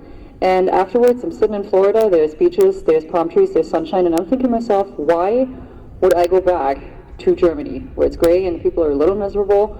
So I stayed. Okay. And bounced around the States for a little bit and just kind of ended up in Vegas and got stuck here because it's beautiful and shiny and it's like Disney World for grown-ups. Yeah, it is kind of like Disney World for grown-ups. So, so when you came over and were working at Disney World, what were you doing down there as part of the intern program? It's called being a cultural representative. So in my case, I was wearing legit German Dirndl, poofy blouse, apron, the whole 9. So you were over there in, what is that, Epcot? Mm-hmm. Selling pretzels. In the Parade of Nations. Selling pretzels in Epcot. Yeah. Fair enough. I've actually been around the Parade of Nations. It's a pretty cool area. It's nice to walk around there and experience some of the different cultures, especially in a really confined area. Yes, drink around the world. Well, definitely, I'll raise a glass to that. Drink around the world. Cheers. But that's definitely a lot of fun. So you ended up here in Vegas, and when you are not donning the 6-pound headgear, what do you do in Vegas to pass the time? Hike. You like to hike? I like to hike. Okay. So I'm out at Bedrock a lot, Spring Mountain Ranch, Valley of Fire. If you drive a little further, make your way into Utah, Zion. I literally just came back from Zion on Tuesday. Have you ever done the narrow? Gorgeous. I have. What about the subway? Have not yet, no. Not yet done the subway. Okay. Tuesday morning we literally did Angel's Landing. It's 4 hours posted round trip. We did it in 2.5 because I had to be back here for work, so we just powered our way up there. Yeah. Angel's Landing is an awesome hike. You get all the way up there, and that narrow little strip always gets me a little bit nervous when you get up near the top and trying to traverse that. It was actually better on Tuesday because the last time I did it, it was still icy and snowy up there. That was definitely way sketchy. Yeah, that gets a little bit nerve-wracking when you get up there in the ice and start slipping around on the rocks. But definitely a beautiful hike there. So you've done, you said Spring Valley Ranch and up there by Red Rock.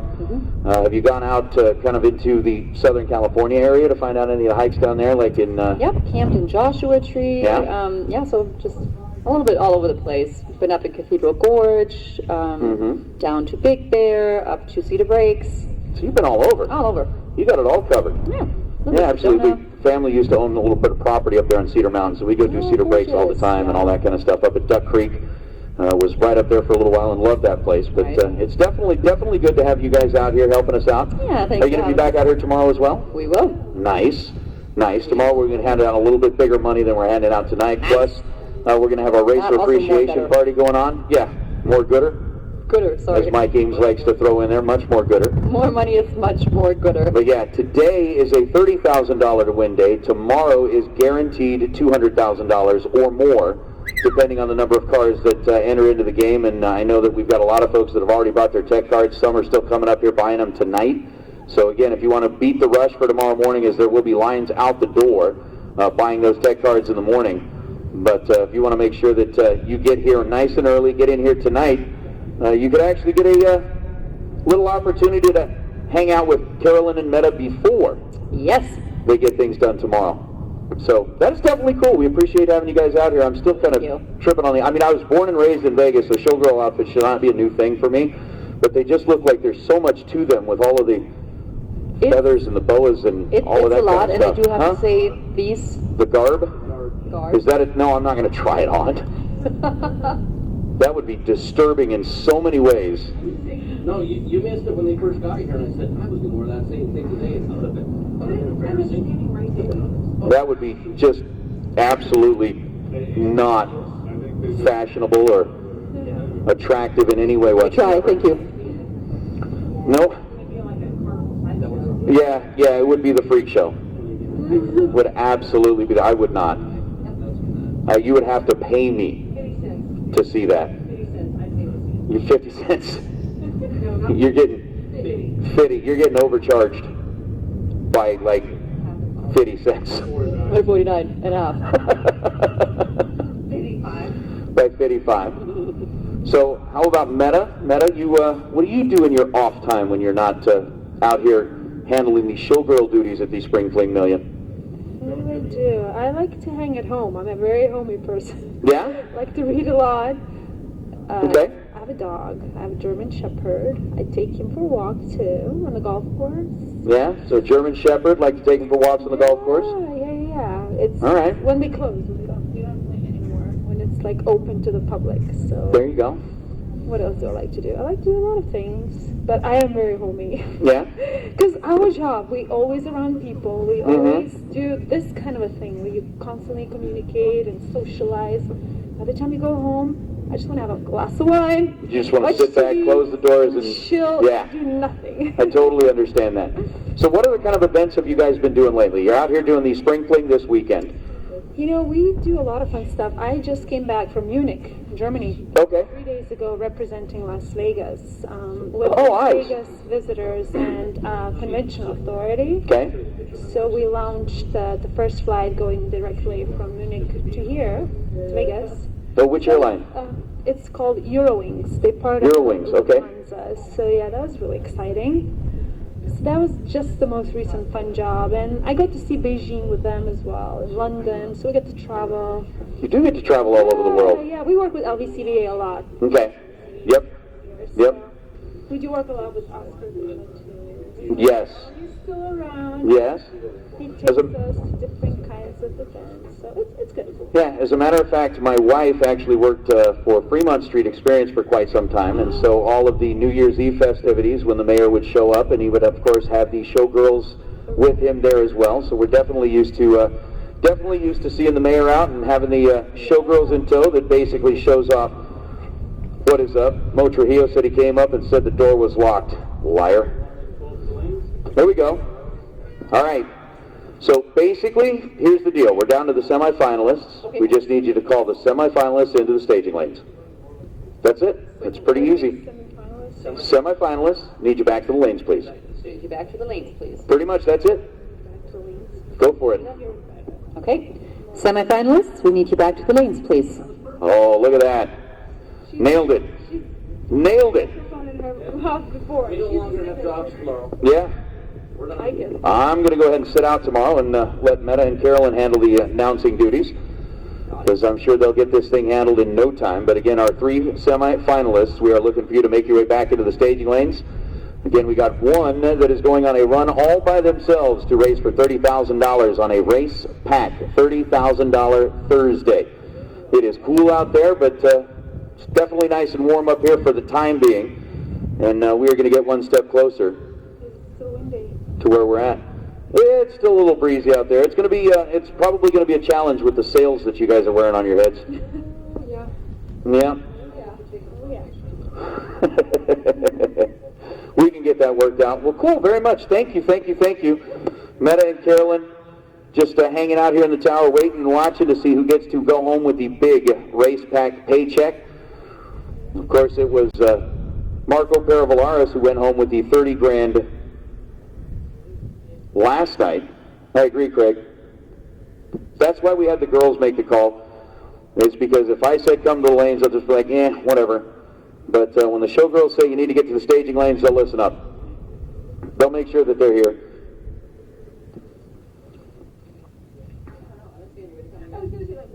Oh, they'll be there.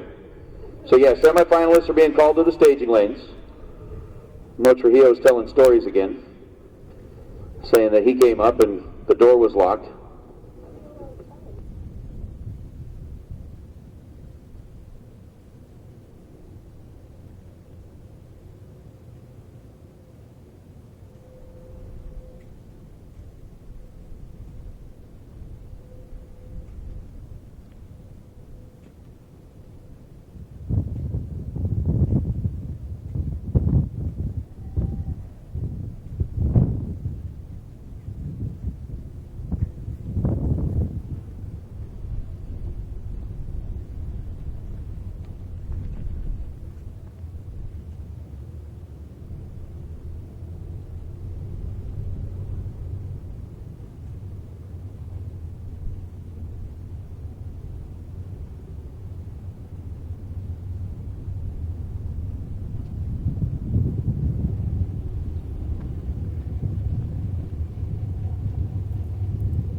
right, so it looks like we got a few of our semifinalists already back in the staging lanes. If I am seeing on the monitor correctly, we got 2 of the 3, maybe 3 of the 3.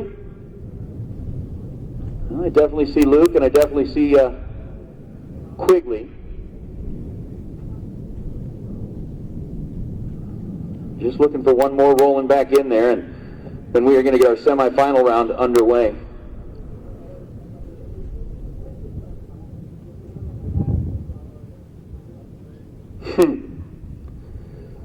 I'm with you, Zach.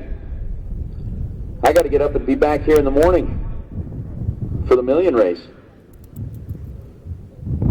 And no, I was actually not taking a nap. Was having a very nice conversation with the 2 wonderful showgirls that are out here, Miss Meta and Miss Carolyn, who are kind of sharing their knowledge on what it means to be a representative for the city of Las Vegas.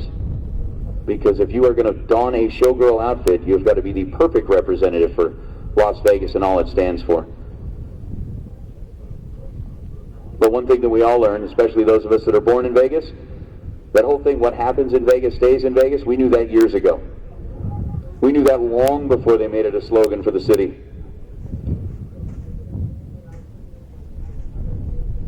But yep. It's kind of where we're going. Looks like we got just about all of our semifinalists back there. They're taking care of business back in the staging lanes. They'll be headed up this direction here momentarily. And we'll whittle it down to the 2 that are going to be coming back to race for $30,000. I will be interested to see what decisions are made back there in the staging lanes, to see if they work on any split or how they decide to divvy up the money, if they decide to race for it,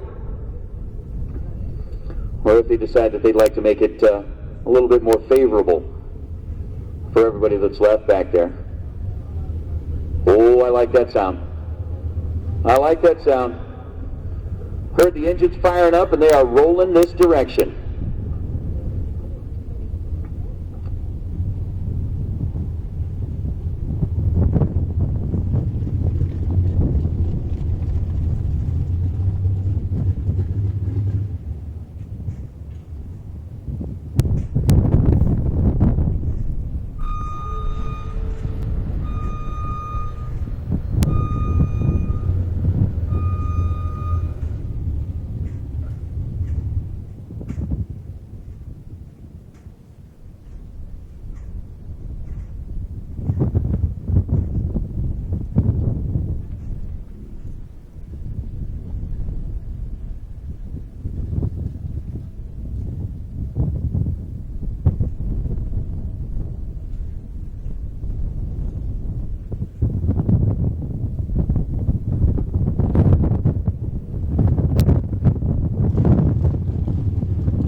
So our first pair is going to be Luke Bugacki, Al Quigley, and our only pair, door car versus dragster. The dial-ins are up on the scoreboard. Luke Bugacki is dialed in at 4.66 seconds. Al Quigley's dialed in at 5.45 seconds. So the head start is going to go to the door car. I'm just kind of saying this to the benefit of our 2 very lovely showgirls who are watching along, doing a little or learning bracket racing as they go. And head start determined by the difference in the dial-ins. They'll turn the cars loose, try to beat each other down to the finish line as Luke over on the right side, Al on the left. Burnouts are complete, going to make their way up towards the starting line.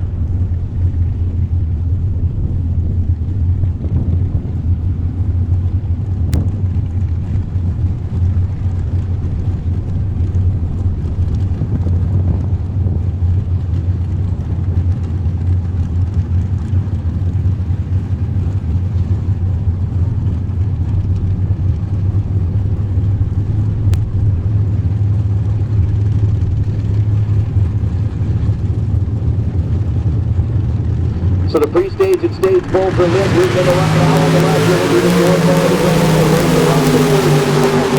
The advantage on the starting line went to Luke, and it's going to be Luke. 468 on a 466. He was 11th thou in reaction time. Got to the stripe first by 1/100th of a second and holds on for the win. Al Quigley had a 47 fold and then runs 5:45 dead on the dial, but can't get there. As Luke and the Dragster are going to move into the final, where it's going to be Luke and Lane Dickin racing it off. Lane, who's made a final round appearance here at the Fling before. Luke has also made a final round appearance last year in the Million, where he's been there, done that, and won that. Lane Dickin going to try to make sure that that big check goes home in his hands. He's got a 432, going to get a free shot at it here to see exactly how well he'll line up. Yep. Gets the data that he needs. He's 006 on the tree. I'll give Lane choice in the final, and that 446 shows up on the 432, so Lane shuts it off early, coasts it through. He'll be headed back where it's going to be Luke and Lane in the final of the Racepak. $30,000 to win here on Thursday.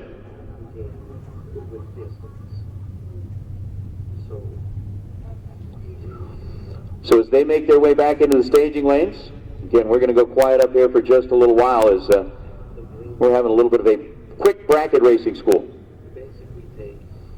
Just so that they understand, because Meta and Carolyn are going to be joining us back out here tomorrow night, where they'll be paying attention to what's going on in the Million, and we want to make sure that they understand what's happening.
right, Mike. So Luke and Lane going to be the two finalists that are going to make their way back into the staging lanes, race it off for that Racepak $30,000.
We wait on our final round to make it out there. Blackwater watching in on the chat bleachers who's here. I don't mind at all.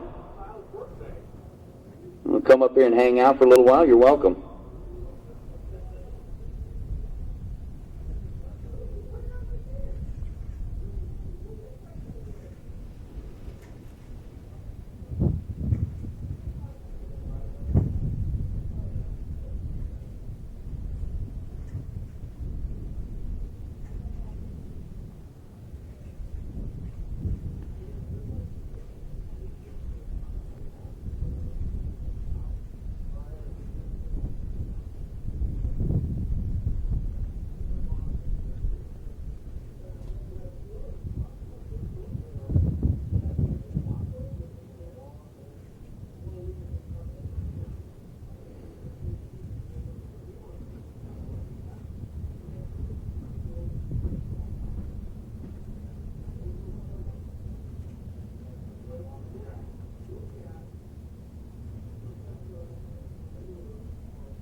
Yeah, just waiting on our last two.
Well, got one of our finalists.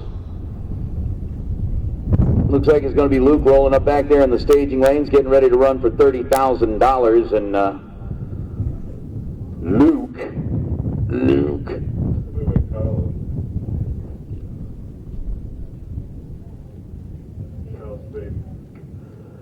Who was last year's million winner, coming back to take on Lane Dickin, who's been a runner-up.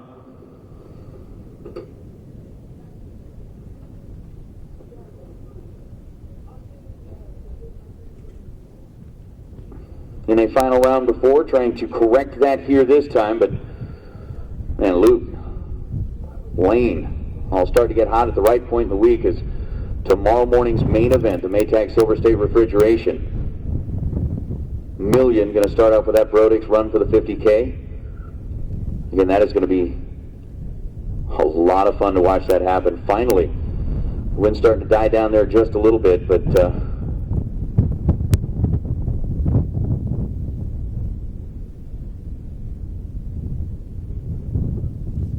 we'll see what we're at.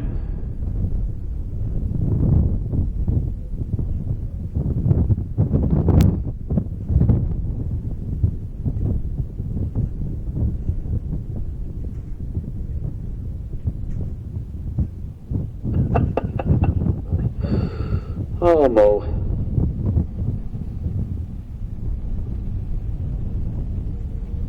All right, I'll believe you. True story for a little while. Finalists, back to the staging lanes, please. Finalists, come on back. $30,000 on the line, and then we get after it tomorrow morning, starting at 8 a.m. with the Maytag Silver State Refrigeration $1 Million Friday. It's going to be awesome. Like, really awesome.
So I think I see 2 for 2 back in the staging lanes of our finalists, which is exactly what we needed to see. Why? Because our showgirls are on a time schedule. We definitely want to get down there and hand out some trophies, definitely want to hand out a big check and wrap up the night.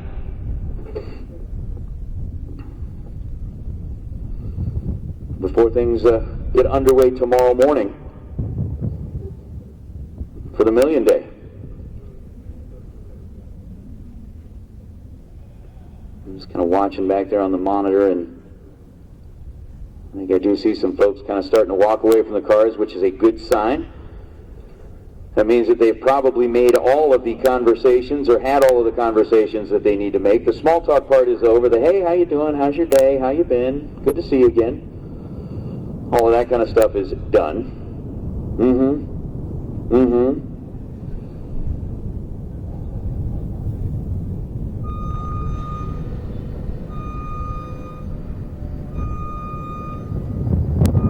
And then they're going to fire things up.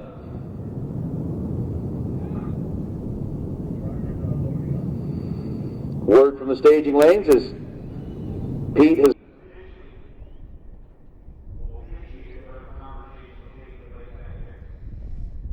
All right, guys, so we are in the final. This is it, the final of today.